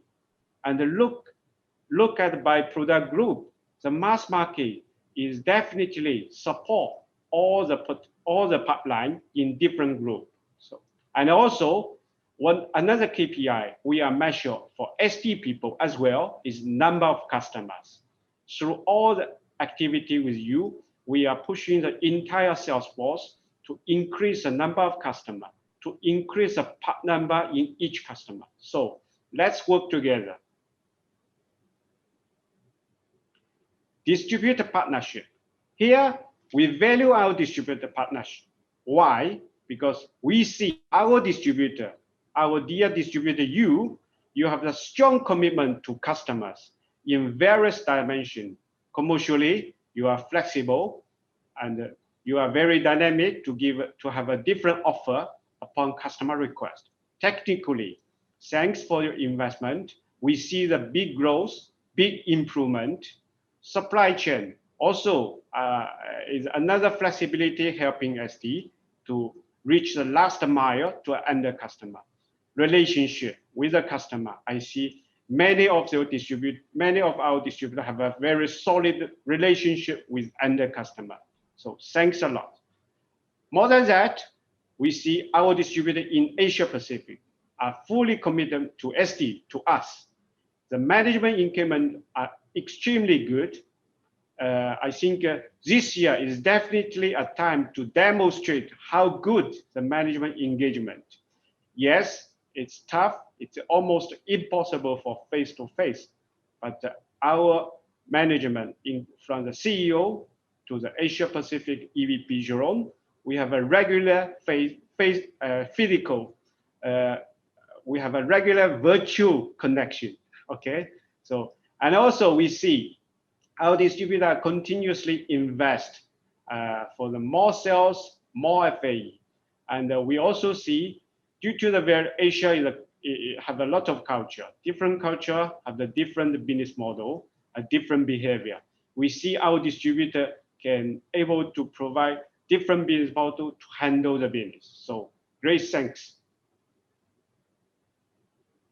Kevin? By doing so, also ST committed for the long-term partnership with our distributor. Distribution, again, is a vital part of our ST business strategy. So by doing that, we have committed to give a local market expertise. As mentioned, we have the 7 competence center to provide the total solution and increase the demand creation activity together with our distributor. And I know some of the distributor already have the joint lab together with us and also together with our end customer. Extended reach from the sales and marketing team. We are providing flexible and adaptable business model to you, creativity, market knowledge, and more important, we are exploring new era of sales in the e-commerce, which we don't have this previously. Also, we are engaging with some distributor internally in Asia Pacific to explore again, which usually this kind of distributor was dominated not by the Asian distributor. And again, eventually we would like to grow together with our distributor partnership 1.5 times faster than the market.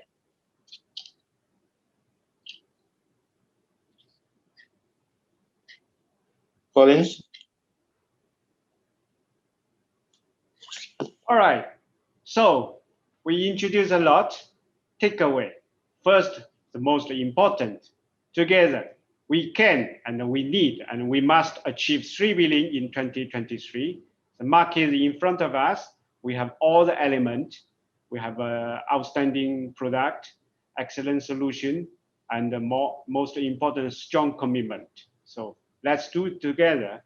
For sure, what we want to do as a takeaway. I would like to leave a couple of key messages at the end of this presentation. Is we, ST, is committed to be the leader in mass market and the industrial. We will be the #1 supplier in silicon carbide via distributor network, via distribution network. This is very important because we would like to, silicon carbide is not only for big customer. We would like to, through distribution, becoming the #1 supplier in silicon carbide. And also, we would like to continue and improve our MSIP towards excellence for market development. We already see a very, very good result, but always let's be humble, let's work together and aiming higher target. And also by relying on the technical expertise from the competence center, together with you, our dear distributors, let's build up a strong partnership with end customer. So this referring again, we want to sell solution instead of simply sell a simple device. So please pay attention on this. Last but not least, as mentioned by Kevin, we want to keep on going 1.5 times faster than the market.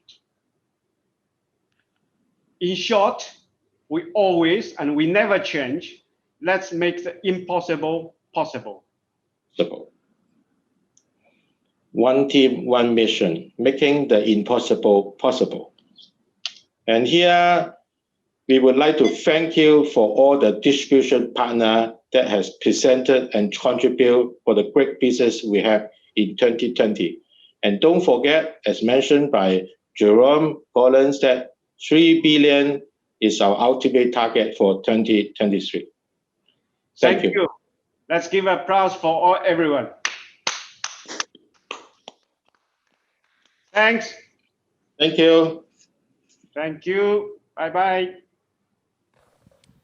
Okay, so again, I think we need to thank Collins and Kelvin for the performance. Not easy, and for explaining a little bit what we have in front of us. And I will not repeat again the 3 billion, and I should say minimum. Okay, so now, you know that in ST we have, and in DSC we have some tradition. So we are moving to the traditional question and answers. Okay, I can say that now I will reach my chair. I feel a little bit alone, you know, in front of you on the chair, but soon some will join. Okay, so thank you, Collins and Kelvin, for this, for showing us the strategy of the distribution in Asia, and I think that everybody, every one of you could have appreciated, because you will be the major actors moving forward in the next years. Huh? So thank you. Now we are trying our technical, abilities, connecting many sites as usual, and we have together with us for the panel discussion. We have Claudia, our moderator this afternoon. We have Marco. We have Claude from Rousset, I think, or Geneva. Benedetto.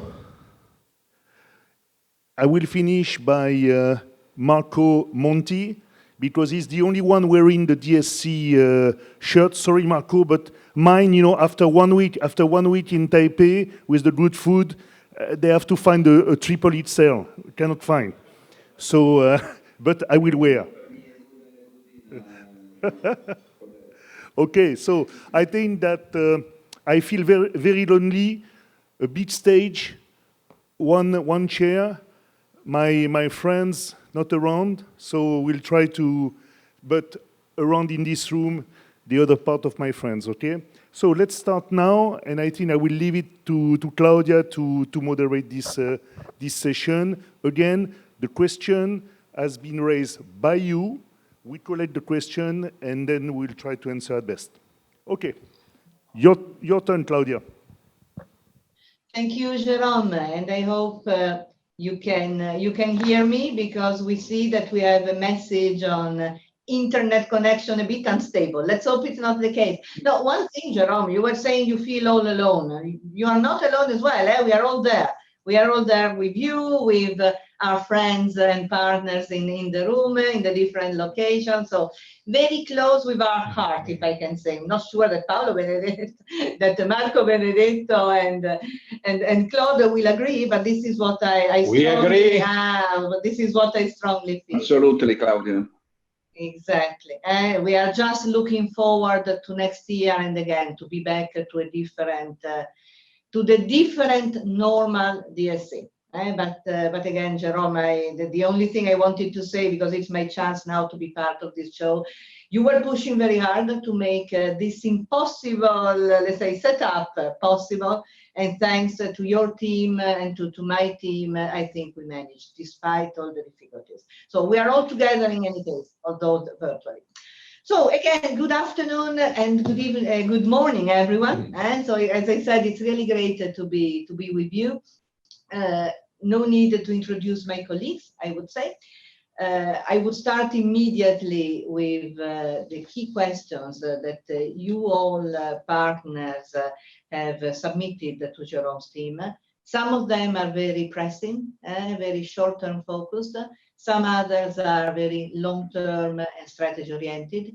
We have selected the most common ones, and To be totally honest, fair, and transparent, I will start with one of the most pressing ones, and I will start asking also Marco, who is with me here in the room in Geneva, to answer this question.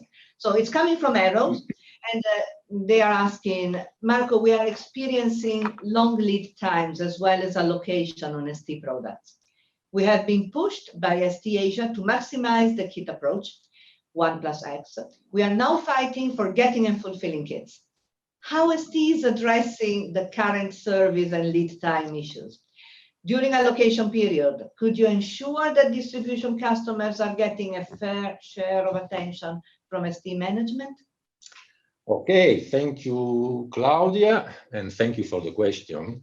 I will start from the last part of the question, saying that, you know, in our go-to-market strategy, the partnership with distribution is absolutely key.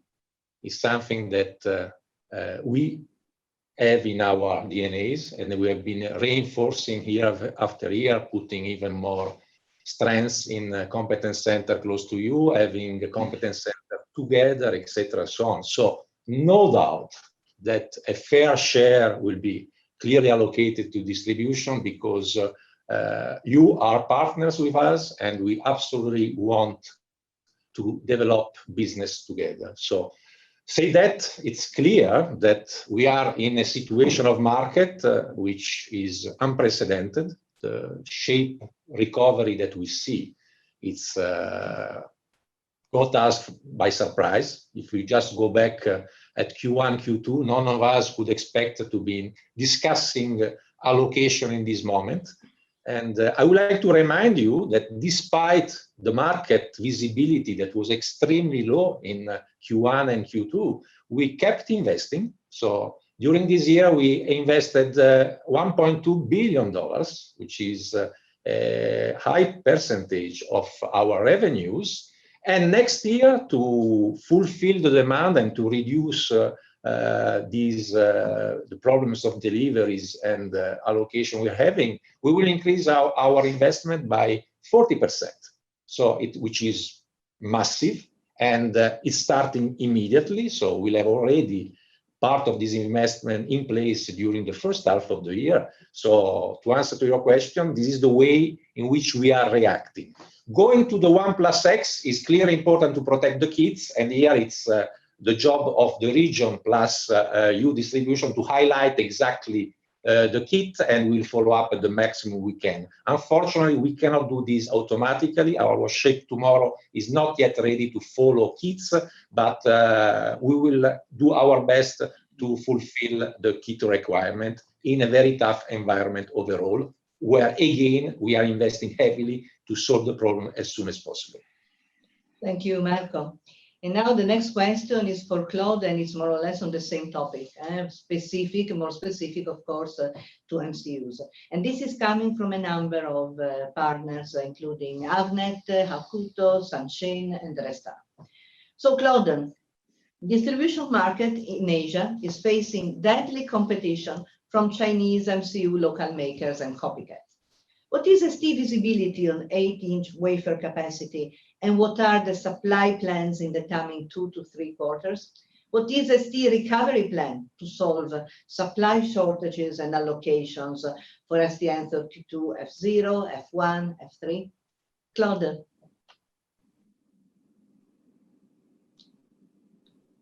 Maybe you're in mute. Okay, so can you hear me? Perfect. Yes. Okay. So yes, I confirm what Marco was telling us. You know, we are in a particular moment, and the industry is facing a strong surge of orders, and initially not forecasted by the industry, you know, at large, and which are maybe overestimated, I think, in comparison with the real market growth rate. This is what I feel. The 8 inches capacities in the industry are fully saturated right now. I guess you understand the lead time across the board are longer. And in many cases, short-term and unforecasted orders are in the great majority impossible to serve. So in this condition, we are working in two directions within ST. First, in ST, we decided to invest and increase significantly the capacity of our 8-inch fab in Singapore. You know, this is what Marco was telling us. This additional capacity will be operational from mid-second quarter next year, which means second half next year, we will have a significant increase on 8-inch capacity. And this additional capacity will serve mainly all STM8 products, all products based on F9 technologies.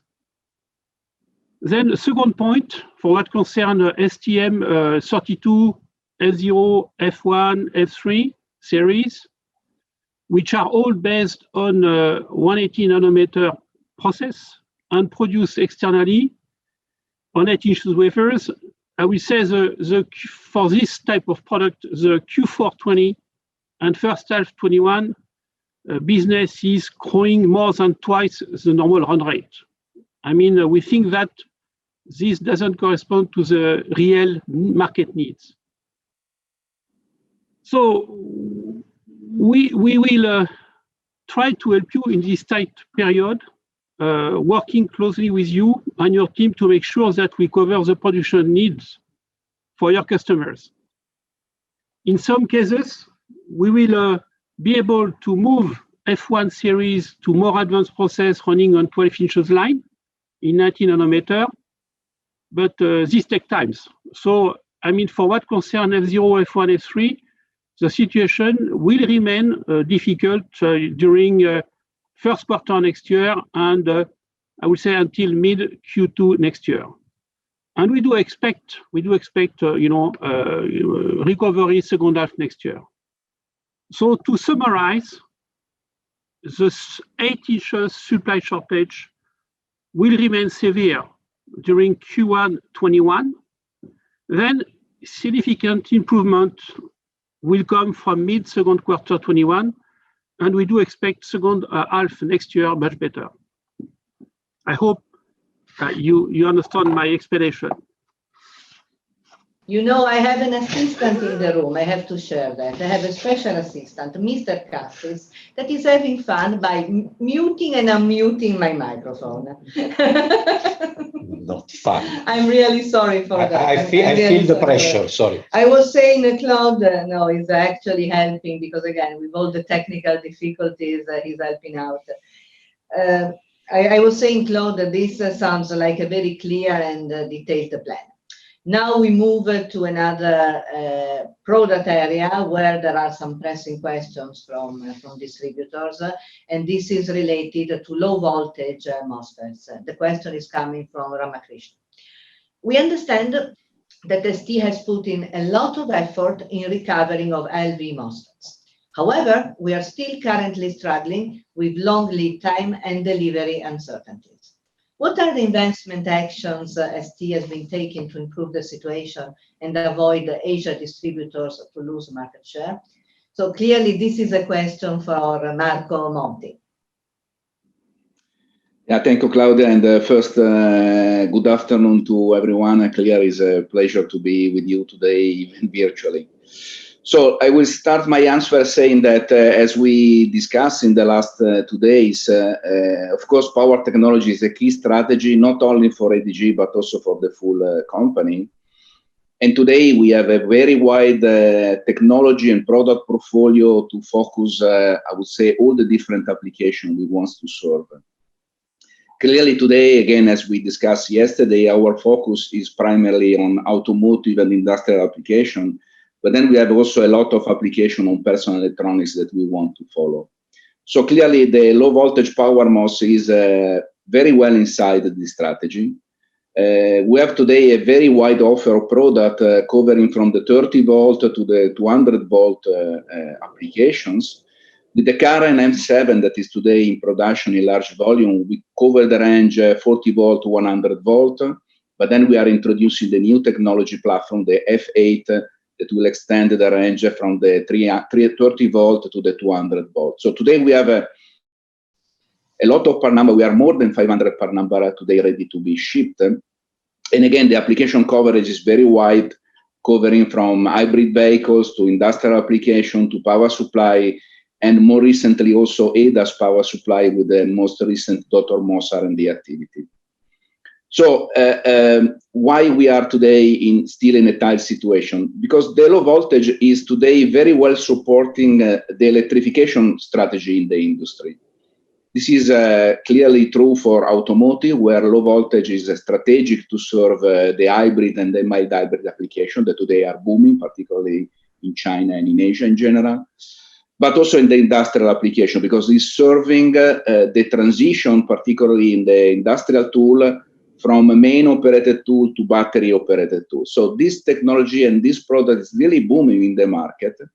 And just to give you one idea, in the 3 years plan that we just published, on top of silicon carbide, that clearly is growing a lot, the low voltage is the one that is growing more, with a growth in the next 3 years higher than 20% compound. So the first thing is, of course, thank you for your support, thank you for your business and for your activity in promoting this product. But then we understand that without delivery, strategy has no meaning. So we perfectly define today our manufacturing strategy and also the investment plan to fully support you. So now going a little bit in the detail. Of course, in terms of wafers, you know that Catania is our reference plant, is producing from 30, 80, 100, and 150 volts. But we understand that to fulfill our growth, this is not enough. So for this reason, we establish a partnership with HH Grace, or if you want, we are extending the partnership that we already have with HH Grace to have a solid second source in the area of 40 volt and 60 volt low voltage MOSFET. But then again, this is not enough. So we are adding Singapore as an additional plant to support our volumes in all the technology platform that we have. So we are progressively qualifying our product in Singapore. And believe me, this is one of my priorities. I am monitoring week after week the number of products that we are qualifying in Singapore to offer you a reliable second source. And so 100% of the part number will be qualified and ready to be shipped starting from Q2 ex Singapore. So we will have a very solid double source and in some cases triple source using HH Grace. Now going to the back end, I just give you one example, the Power Flat. You know, Power Flat is probably the package that is mostly used in this kind of technology. Today, the reference plan is Shenzhen, but we already qualified the Carson, our partner for the automotive application. And more recently, we are qualifying another OSAT, TFME, for a full industrial application. So also in this case, from Q2, 100% of the part number will have an internal or external double source. So we are, as you could imagine, ready to full support your growth. Then clearly, as my colleagues stated, 2021 will be still a difficult year because the volumes are growing in terms of service. So it's very, very important to work strictly with you to have a very well vision for the full year about your demand. So don't be shy to enter order, and I commit that we'll serve you. Thank you, Marco. Thanks a lot. Let's take the last question on this topic, and this is coming from Nexty. What is ST product strategy for general purpose analog products, as opposed to the price aggressiveness of your competitors, TI, etc.? What is the demand and supply outlook for MEMS, and when can we expect a stabler supply? So clearly this is for Benedetto. You have to unmute. You have the same issue that I had a while ago. Thank you, Claudia, and you are right. I'm missing a good assistant here. I would like to thank you for this question and ciao to everyone. I will start with the question on analog, and I will remind that AMS is a group that has 3 letters: A analog, M MEMS, S stands for sensor, the imaging one. The analog, we have the general purpose that is very, very important for our future. It has been in our strategy since several years, since the time AMS was born. And when it comes to the general purpose, we have 3 families that are very important for us. One family is about power management, Okay, one family about interfaces and one family is about signal conditioning. We are investing on these three families, and let me say, if I start from signal conditioning, here there are operational amplifiers that are having an very important role. What are we doing here differently from some competitors? We are developing the latest generation products that are having distinctive features in terms of power consumption, in terms of accuracy, in terms of noise. So this is what we are doing in the field of signal conditioning.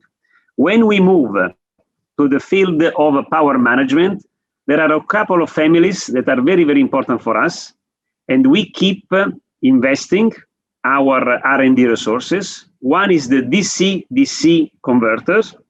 Here we are mostly looking at the customer you serve. It means that we are going mostly with the industrial market.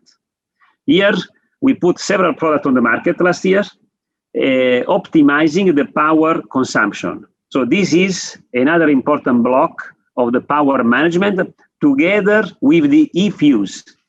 This is really important for all the servers and the telecom. So here we are pushing on high performance, on high power devices. And we had several important business start in your region.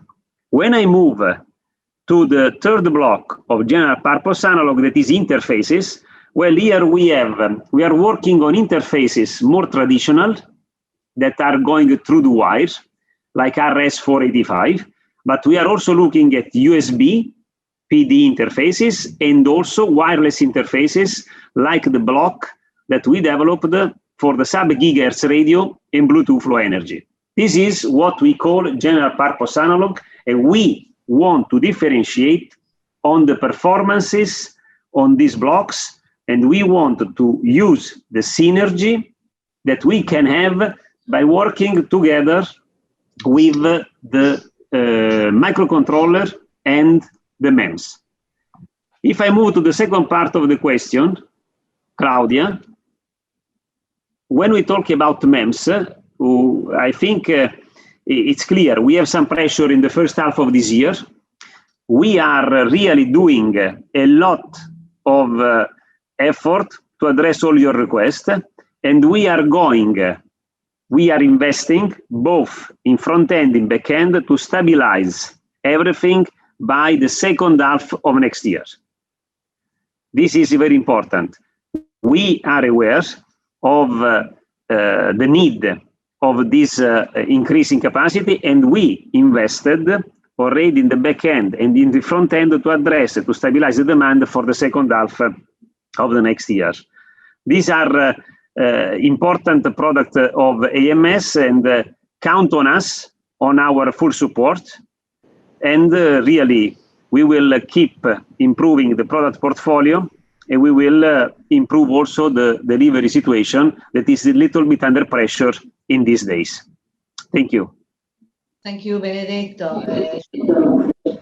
Here there is, let's say, a very strong alignment across the product group colleagues in terms of commitment in getting things done according to, let's say, our engagement.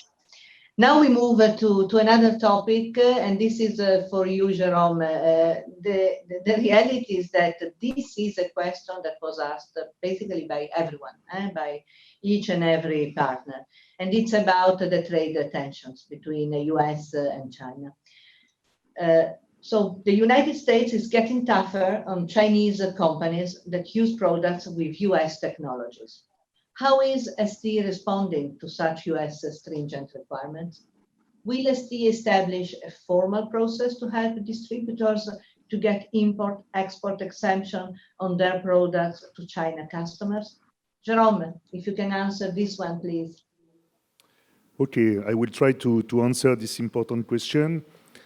First of all, ST did not wait for the past 2 years what happened with America and China, and I think it is in our process to make sure that our products can be delivered and can be supplied around the planet. So basically, we have in ST an ERM, an enterprise risk management process.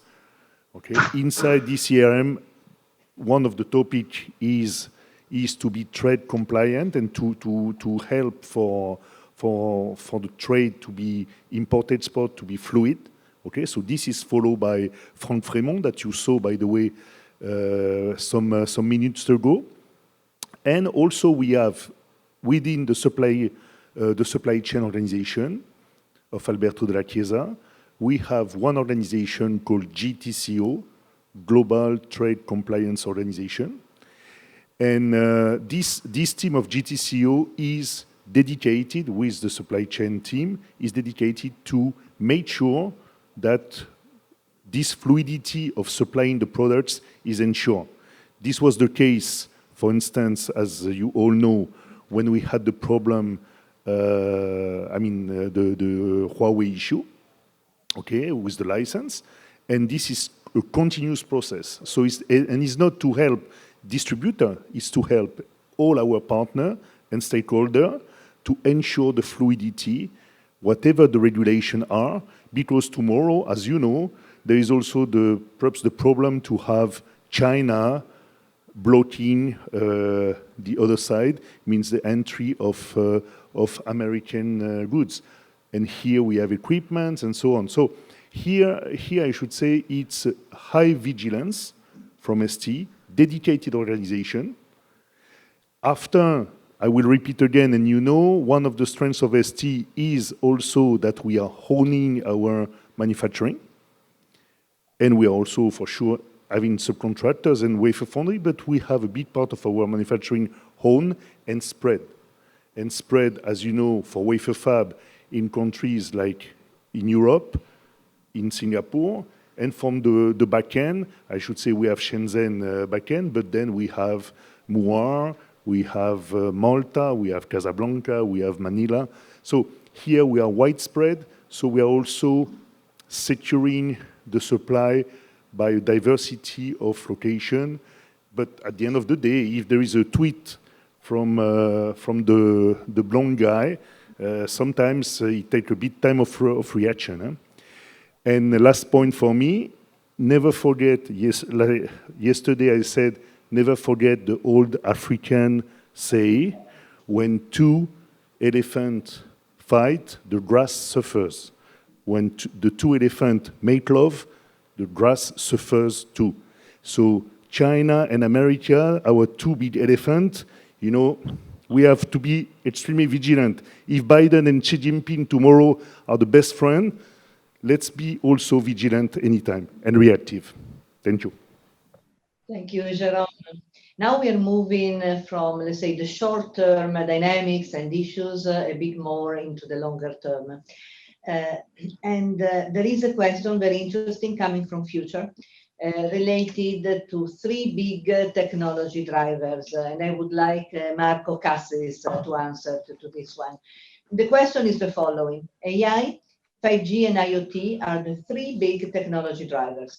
How is ST aligning their future technology products to address the market needs for these sectors? Marco.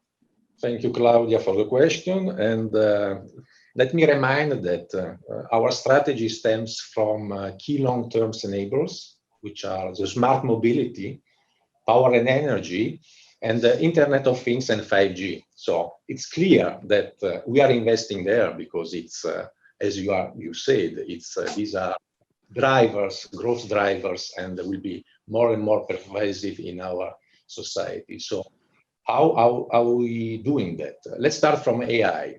Our approach is been, we consider AI like a layer that is going to be basically deployed everywhere you have a brain. So how to facilitate that? Because we start leveraging from the position that we have in STM32, especially in Asia, where we are clearly the #1 in terms of 32-bit. And through our ecosystem, through our Cube AI, we give the opportunity to everybody, all the STM32 owners, to embed AI capabilities, clearly with limitations because it's not a machine specifically for AI, but you can just use your TensorFlow, make your neural network netlist, and you will be able to port it inside our STM32. So first of all, pervasion of this. Second step will be have the STM32 with better capabilities to handle higher computational power specifically for AI, and this will come with hardware acceleration, etc. And I think Claude maybe later on can clearly explain what are the roadmap there. But big focus and already availability to serve the AI. For what it is IoTs, we want to own the nodes. The 5G is going to be a booster in terms of nodes, and we want to own them. How that? First of all, we have clearly STM32 and the brain. We have all the signal conditionings that goes around. We have sensors embedding edge AI capabilities, so AI again at the edge, and we made acquisition to have now also NB-IoTs, LTE Cat-M, and also the RF modules. So all the chain, all the nodes can be handled by ourselves. Having on top of that also already very good connection and capabilities to work with the cloud provider. So as you see, we have an overall ecosystem, overall product offer that can clearly help you to offer solution to customers in this strong trend that we do see in the industry. Perfect, Marco. And actually, this is a good lead also to Claude, going back to your comments on artificial intelligence. So this is a question for you, Claude. It's coming from Hakuto, Macnica, RCT, and Yosun, and it's concerning our strategy there. How will ST differentiate your products from competition in order to capture and maximize the market share in the domain of AI? What is the strategy of ST on the ecosystem of the edge AI with deep learning? And any new product line to be developed in the future? And how will ST address the mass market in AI applications? So it's a long and complex question for you, Claude. Okay, thank you, Claudia. So we first of all, Marco gave us already some explanation, some answer to your question, but I will try to make to bring some added value. First, we differentiate from competition because we address the AI market capitalizing on the solid foundation established with our STM32 portfolio. We are shipping 1.5 billion units a year. We have 60,000 customers everywhere in the world. So we have a very, very solid foundation. And the goal for what concerns AI, the goal for us is to give access to all those customers to some AI capabilities. This has to be done without disrupting the hardware they are using. In fact, we have to give access to the customers to AI capabilities without redesigning their hardware. This is done with STM32 Cube AI, when also our ecosystem of partners, where we are giving access, to the people developing their application on a standard framework, and we are just bringing the software to link those standard framework to the hardware platform we have. This is running right now, and right now you can bring AI capabilities on any product we have in the portfolio.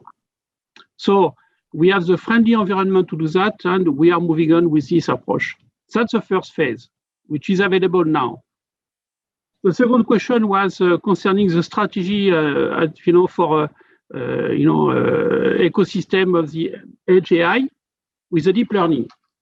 So here we are working in two directions. First of all, I confirm what I said. We have to give, everything we do to give access to the AI capabilities for those people developing on standard frameworks, and we have to adapt permanently our tools to those standard framework, not the opposite. In fact, we have to adapt permanently what we do with the QAI in order to give access to more advanced external software to our customers.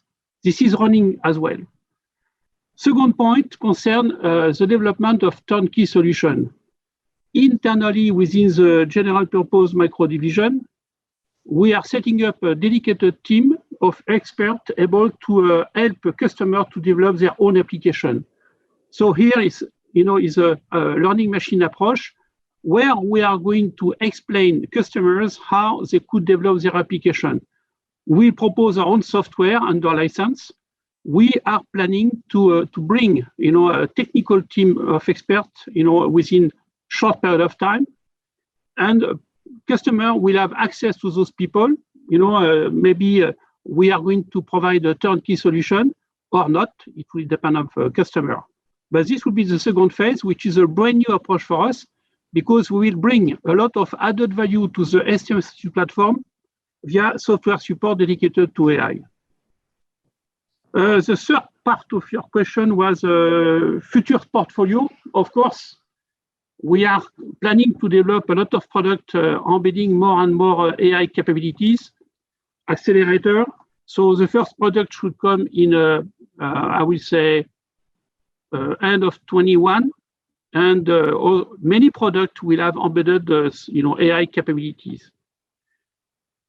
And the last part of your question was dedicated to the mass market. Yes, of course. Today, STM32 is the right product to address the mass market.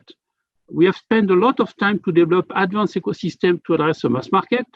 And of course, bringing AI capabilities on this portfolio, we will facilitate the access to AI capabilities to our customer via this ecosystem. Okay. Great, Claude. Thank you very much. Let's move now to another important growth driver for ST. And this is about wide bandgap semiconductors. So this will be a question clearly for Marco Monti. So Marco, as an advanced pioneer, what is ST plan in terms of capacity and market strategy for SiC and GaN devices? What are the expected main target applications for distributors? This is a question, by the way, Marco, coming from Edom. Okay, thank you, Edom, and thank you, Claudia, for the question. Yeah, let's say previously we discussed about the low voltage power MOS. It's clear that the GaN and the silicon carbide are clearly showing our commitment on power technology. So I cannot avoid to start with silicon carbide. So the first message is that we are keep working on R&D. You know that today we are in production with our second generation. In 2021, so around Q2 2021, we will start the production of the third generation. And on top of having strong advantages in terms of electrical performances, also this technology will offer something like 40% die shrinkage with the same specification. So with the introduction of this technology, we will have immediately 40% more capacity in terms of wafer. Then we will continue, because in 2022, we'll introduce another version shrinked, the fourth generation, that will offer again another 40% shrinkage. So as you can see, the R&D is also supporting our strategy in manufacturing and in expanding volumes. In terms of capacity, as you know, in terms of wafer, Catania is today the reference plant and is ready to support our ambition next year to be more than $400 million turnover on this specific silicon carbide technology. But clearly, this is not enough to support our ambition of $1 billion by 2024. So today we are qualifying a second plant, again, Singapore, like we have previously mentioned for the low voltage. The qualification will finish in 2021 with a shipment out of Singapore in Q3 2021.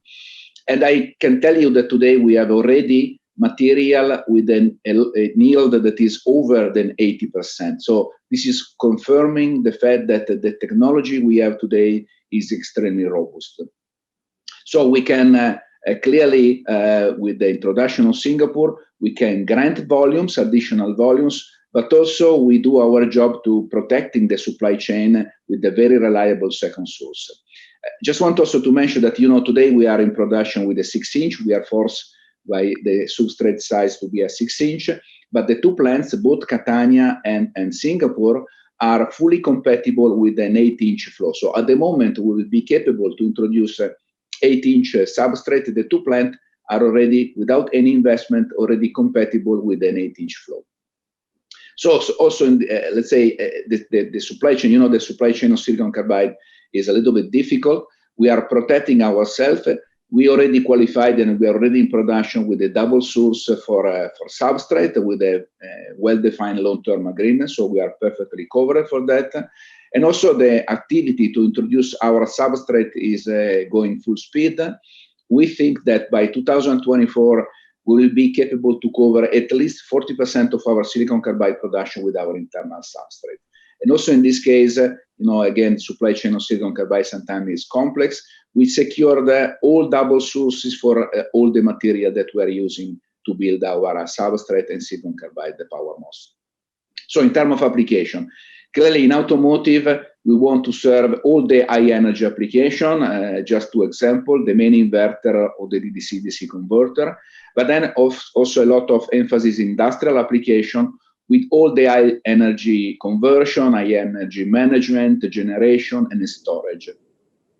I want also to mention that we have a very flexible business model because we can support silicon carbide with a traditional molded package, with modules molded or ceramic, but also in dice form. Is the example of BYD that we discussed yesterday. We can also support silicon carbide just in dice form. So as you can see, we are making our job to have the best silicon carbide in the market in terms of performances, but also we are strongly working on enlarging our capacity. So I strongly encourage you to promote our silicon carbide. Then now, GaN. GaN is our next adventure. I think you saw that in 2020, we made one important acquisition, Hexagon. And the main reason for this acquisition was to boost the time to market, the time to volume, and to increase the IP on this very difficult technology. The side effect is that we also acquired the roadmap of Hexagon in terms of product that we are today qualifying, and that will be ready to ship by 2021, middle of 2021. And this is the perfect product roadmap to serve a consumer application being normally on technology. Then again, this is reinforcing our IP portfolio. And our ambition is to have the best GaN normally off technology in the market with a recessed gate approach. So it's a very innovative approach. Manufactured in our Tours plant that will be completed in terms of line by 2021. And this will be the first 8-inch GaN line in the world. So will be the first, ST will be the first capable to produce GaN at 8-inch. We are covering all the, say, different applications, 650 and 100 volt. And again, the SOP with our technology will start by 2022. In the meantime, we have an agreement with TSMC, and this is a real partnership because together with TSMC, we are working to qualify the 650 volt by 2021 in both automotive and industrial applications. So it's a real co-development. We are not just accessing to a foundry. In this case, which is the application coverage, but the application coverage of GaN is really very wide. Of course, the target application we have in automotive is the charging, but also the charging, the infrastructure, the industrial energy management, and also the consumer. And I want also to underline that we are working very strongly with Benedetto, with the organization of Benedetto, because we are supplying with our power MOS, the system in package is developing. So then clearly we can also access to the strong know-how and the application know-how of the team of Benedetto to reinforce our presence in the market. So as you can understand, with this, with the agreement with TSMC, with our internal development, and with the roadmap of Hexagon, and with the collaboration of the team of Benedetto, you understand that our ambition on GaN is really very, very wide. Thank you, Marco. Thanks a lot. Let's move now to another best-in-class technology and product portfolio that we have within ST. And this is the question for Benedetto, because it's about imaging, optical sensing solutions. And the question is coming from WT. ST Imaging is the leader of serving mega smartphone companies as your key focus. What is your strategy on imaging to address this fragmented and high potential mass market? Benedetto. Thank you, Claudia. Thank you, Wintech, for this question. As you said, Claudia, yes, this is a very state-of-the-art technology. We are number one in the world with our time of flight product line. And Asia represents a big market for us. In fact, we have more than 170 phones that are using our product for several applications. The most important is laser-assisted autofocus. So the contribution to our growth coming from Asia is very, very important. We want to thank all the people in the room that made this possible. This year, 2020, has been very important for us because we reconfirmed our strong leadership, but also because we announced the 5th generation product. This is the generation, the product that is also having and had a lot of traction is major mobile phone in Asia. I'm talking specifically about the Samsung, the latest generation product of Samsung that is using our product that is a multi-zone 40 nanometer based on 40 nanometer technology with our SPAD technology. This is the best-in-class technology that Claudio was referring to. So we want and we are addressing the big market, and we are using 2 weapons, let me say, to guarantee our continuous success. Now, number one is to continue to innovate in this product family. We are innovating on the technology, on the design, and we are also innovating on the way we are proposing this product to the market. This brings me to the second point. I would like to mention that here we are leveraging our wider, broader offer of sensors. And also this year we launched what we call a sensor tile.box, where basically all our sensors are fitting in, and we are copying cloud. In the approach to the market to make this wider spread, we are copying cloud. And instead to pay royalties, we developed a very good PMIC for the MPU that Cloud is selling. So the key point is that innovation is fundamental. We are innovating in technology, we are innovating in design, and we are developing a lot the way we are improving, the way we are proposing this to the market following the approach of a colleague that has been very successful. This is what we are doing, Wintech and colleague and Claudia. Thank you, Benedetto. Well, we are learning from each other and working as a team, right, Benedetto? So now now I'm moving to a question that is more related to growth strategies, and this is clearly for Jerome because it's related to the region. This is coming from Insem and Nexty, and they ask, what is ST's strategy to expand market share in Japan and Korea? So, Jerome. Thank you, Claudia. So, as we all know, Japan and Korea are 2 very competitive markets. Okay, even Japan is having competitors of ST inside Japan, Japanese competitors. And I think that, first of all, ST did succeed very well in the past years in these 2 countries. First, because and thanks to the team over there, but also to the products and to the improvement of our product portfolio, and also with our quality. I would like just to underline that in both Japan and Korea, we get some quality award from our customers. We are very close and working in full cooperation with the big Japanese and Korean companies like Denso for automotive, like Hitachi, Panasonic, Nintendo. We are in the PlayStation of Sony. We are in the Nintendo Switch. So we are present in the major player. In Korea, we are a supplier of choice of Samsung. We develop with Otron and Hyundai, Kia Motors, We have a joint lab where we are cooperating technically together. So this has been the bricks that year after year, month after month, we have been putting. The growth of those two countries, if I look following the latest IMF report, I think Japan next year, year over year, will grow 2.3%, I mean the GDP, while I think Korea is in the range of 1.4, so it's not spectacular growth, but in this period, compared perhaps to China, which is forecasted to go a little bit over 8%.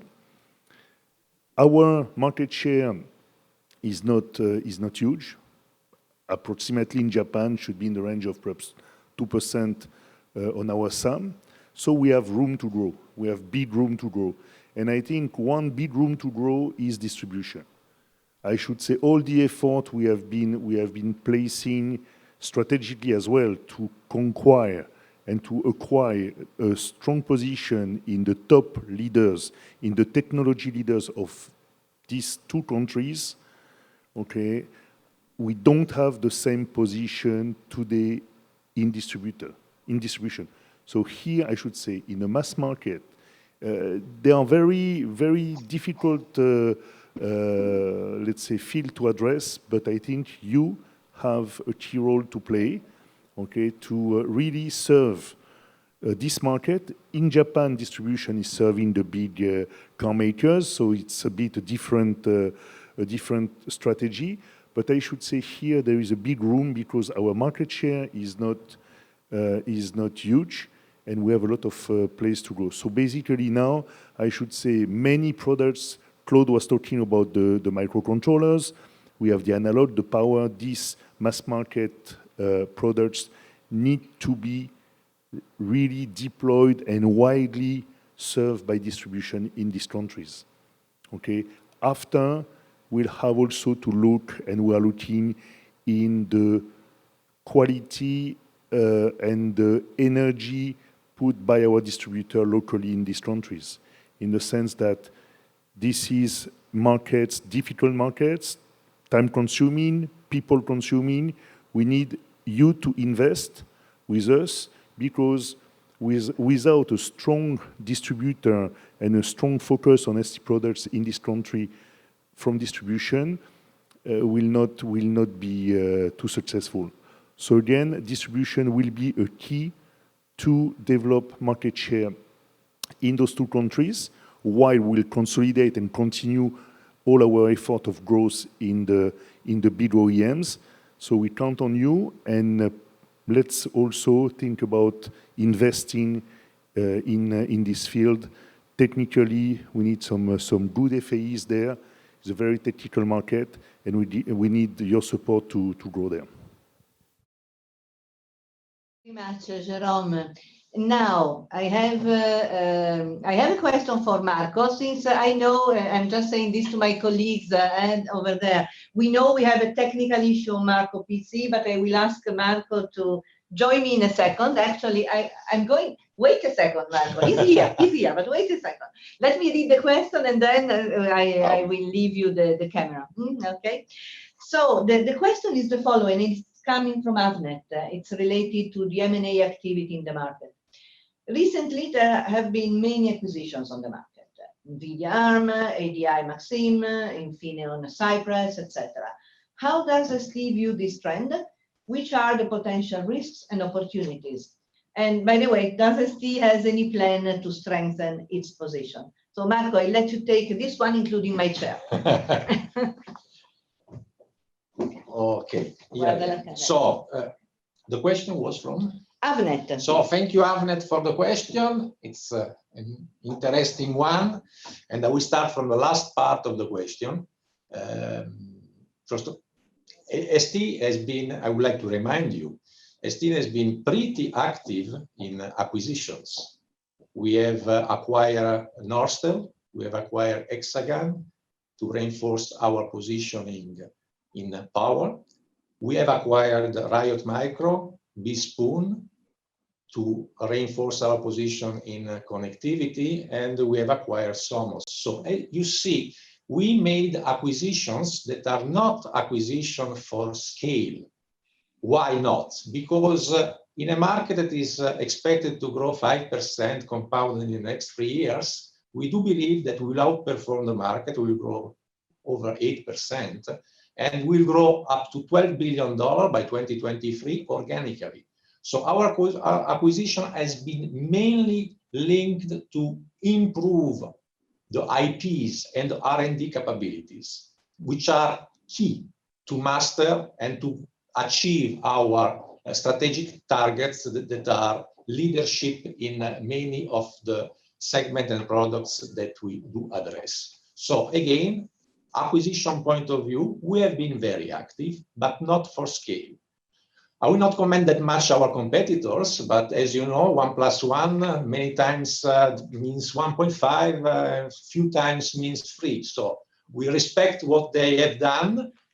This acquisition has been more for scale and many times for boost the growth that maybe was not there. And we do respect what we are doing, but we feel that we are very well equipped with the IPs reinforcement, the R&D reinforcement that we did to compete extremely well in the market. I hope that this answers your question. Thank you, Marco. I'm going to take possession again of my seat. I think you can see me. Yeah, correct.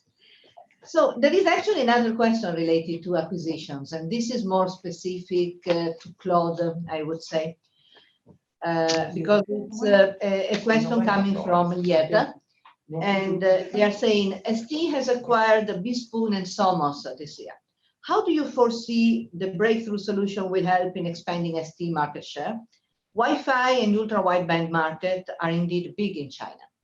Does STMDG have any plan to release these RF SoC products to compete with domestic brands? So very clear and precise question for you, Claude. Okay, thank you, Claudia. So I think that when we are talking about BeSpoon and Somos, we have to differentiate these two acquisitions. First, with BeSpoon, we acquire an advanced IP which will give us faster access to the ultra-wideband market, which development has been triggered by the smartphone. So we must speed up our introduction of product addressing this market. And in fact, with this acquisition, we are planning to introduce our first ultra-wideband chipset in 2021. This product will be suitable for IoT with the intent to capture a significant share and with the capability from us to bring a complete software solution even at applicative level. So BeSpoon is running, they are with us. And of course, this IP will give us, will help us to speed up everything. The second acquisition, which is Somos, is a different story because this acquisition will help us to develop faster RF front-end module, on our technology. So you know that we have a very solid portfolio of technology dedicated to this type of application. And we are planning to bring a complete solution to the market when we talk about IoT, which means we are going to bring the STM32 with wireless connectivity capabilities. And you know that this product will be associated systematically with RF front-end module in any IoT application. We will find also RF front-end module in a 5G and 4G infrastructure. And also, in some cases, we could be able to provide a RF front-end module for the smartphone industry. So this acquisition is key for us to complete the portfolio we are going to propose to the market addressing the IoT market. Somos is with us right now. They are integrated in our R&D center, and we do expect to bring product next year. Of course, those products will be available everywhere in the world, including China. So we are planning to have a RF system chip, competing against local, competitor in China. For what concerns the last point related to Wi-Fi, we are working on it, and we do expect to announce some interesting news mid-year next year. I hope this is clear answer for you. Perfect, Claude. Thank you very much. Now we have a question coming from Yosun that is related to our strategy in the automotive market. ST is strong in the automotive market for global tier 1 customers. However, in the China market, local car makers expect lower costs with similar functions, similar expectation for other applications. Will ST consider to develop new solutions based on China-specific requirements dedicated to China automotive market? Marco Monti, this is clearly for you. Thank you, Claudia, and thank you, Yosan. This is a very important point for me. So let me elaborate a bit. I think we all know automotive today is in a strong transition, and at the end is the model of the mobility that is changing. It's changing toward electrification. It's changing to a car with a much higher digital contents. It's changing because of the full connectivity required today in the automotive industry. So this change is clearly putting a lot of pressure on the traditional tier 1. And I would say that even they have a much more problem than us. It's very much clear that in Europe and in US, the traditional tier 1 delayed the investment in the new trends. And today, this is putting a lot of financial pressure on them. So because of this, I would say the cooperation, the traditional cooperation we had with the traditional tier 1 is really strongly compromised. And we need to adapt to this new trend. So as we described, still maintaining our engagement on legacy automotive, we invested in the past and we are keeping investing. And today the goal is to have, let's say, something like 3 years from now, 60% of our turnover focus on the new automotive trend or the digitalization and the electrification. So now it's very clear that China is leading the innovation. It's very much visible as an example on the electrification. Today, the major competitor of Tesla is not an European car maker, it's not an American car maker, but it's BYD. That, thanks God, and thank you for the effort of the distribution in China, is our partner. So the innovation in China is very clear. It's going around 2 major concepts, speed and cost, and the 2 must go in parallel.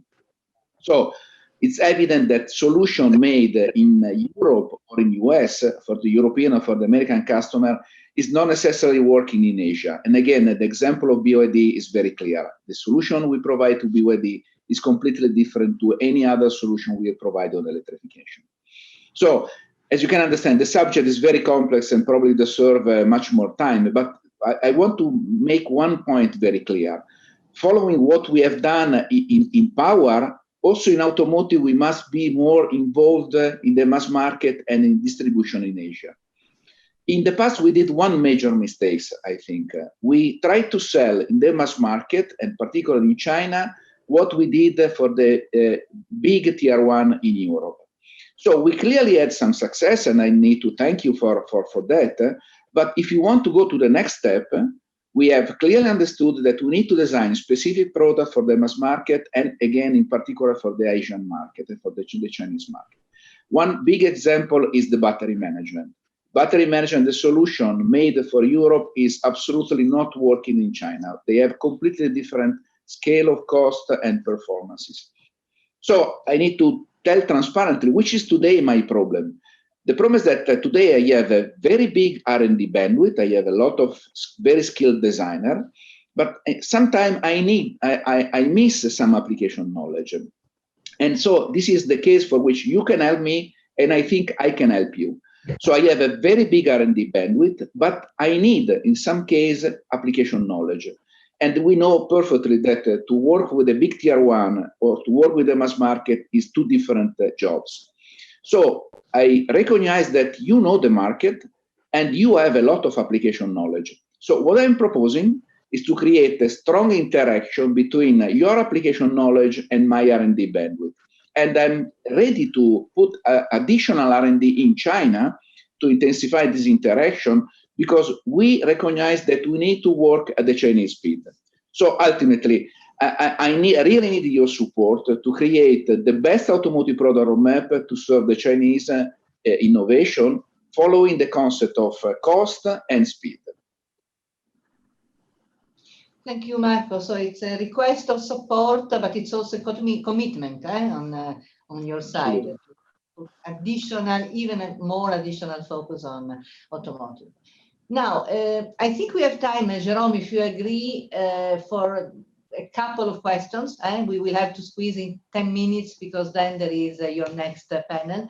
So I will try and move fast in reading the first that is for Benedetto, actually. It's from Yosun, and it concerns the evolution of the personal electronics accessory market. They're saying an American smartphone company removed the headset and phone chargers from their latest device sales package, despite the fact they had been the key driver of TWS market development and technology in the past years. This strategy will affect other mass market customers who develop headset and phone chargers.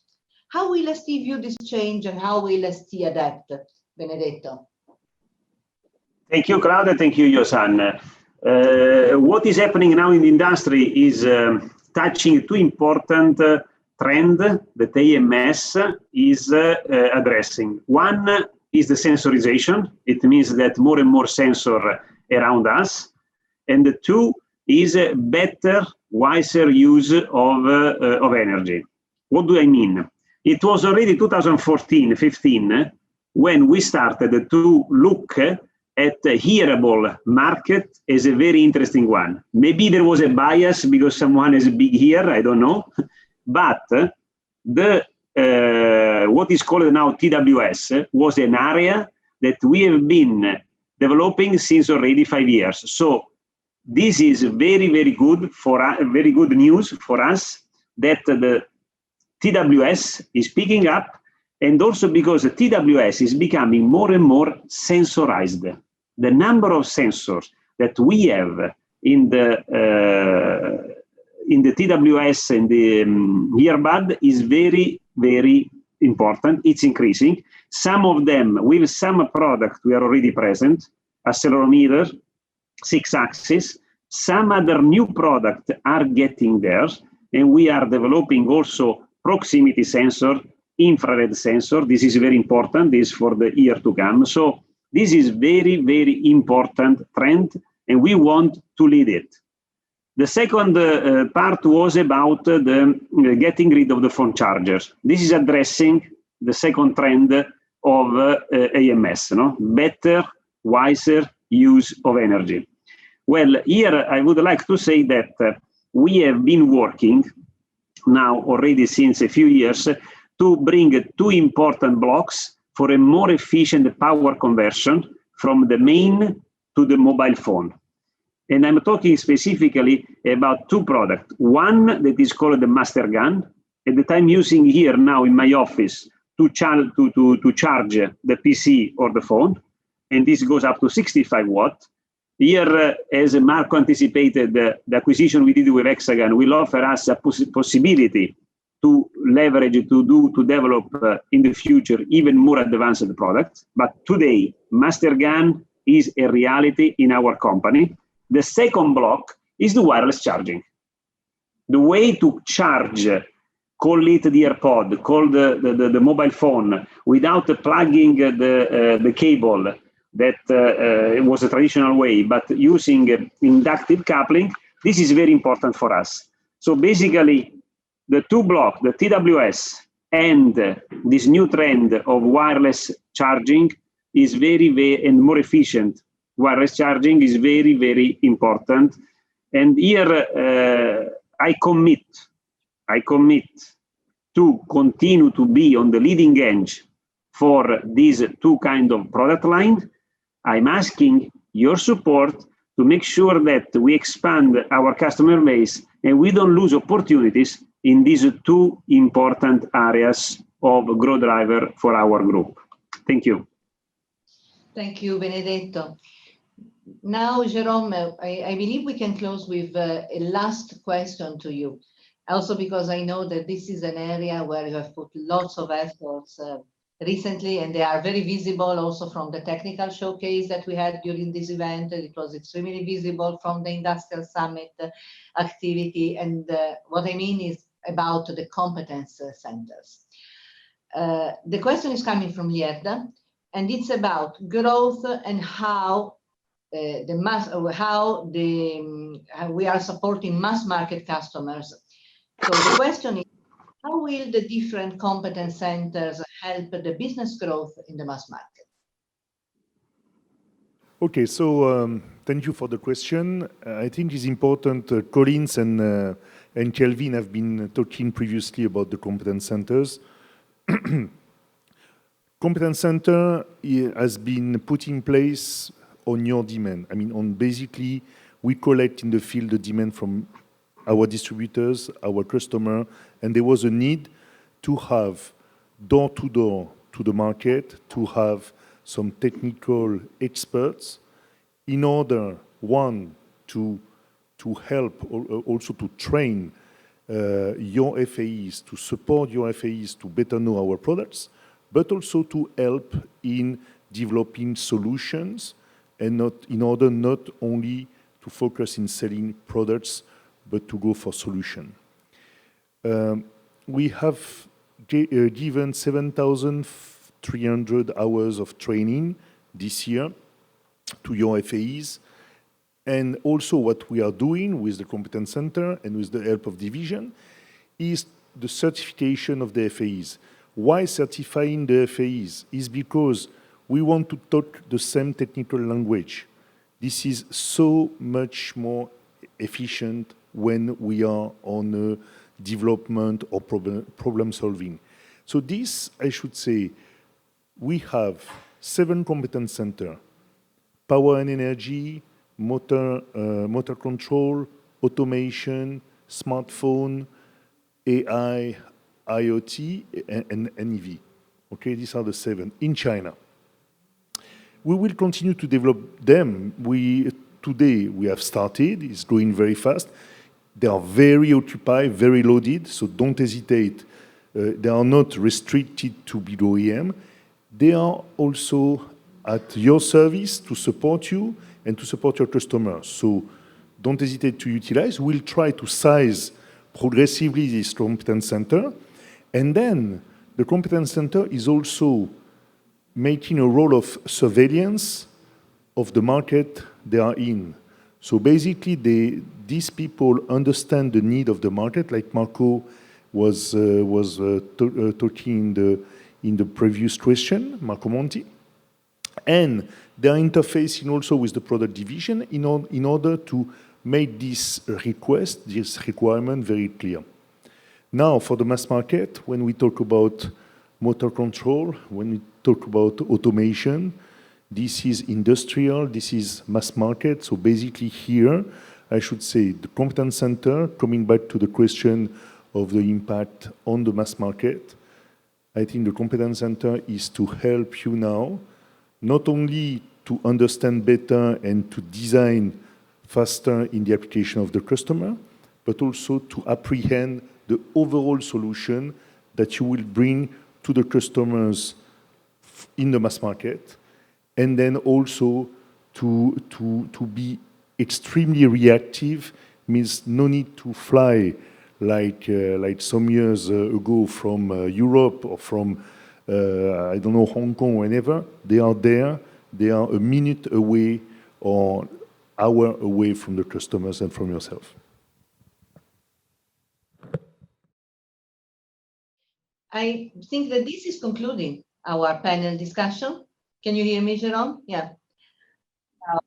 I saw you were just making some sign. It was, I thought there was some issue. So I hope we did manage with the team to answer most of the questions that we received. And again, I'm personally just looking forward to meeting with you again in person next year. And I know that the team here on this panel is sharing exactly the same. Thank you so much. And up to you now, to your next panel, Jerome. Thank you. Thank you. Now we'll have a short break, and after we move to the second session. Huh? Bye-bye. Bye-bye. Thank you. Bye-bye. See you soon. Bye-bye.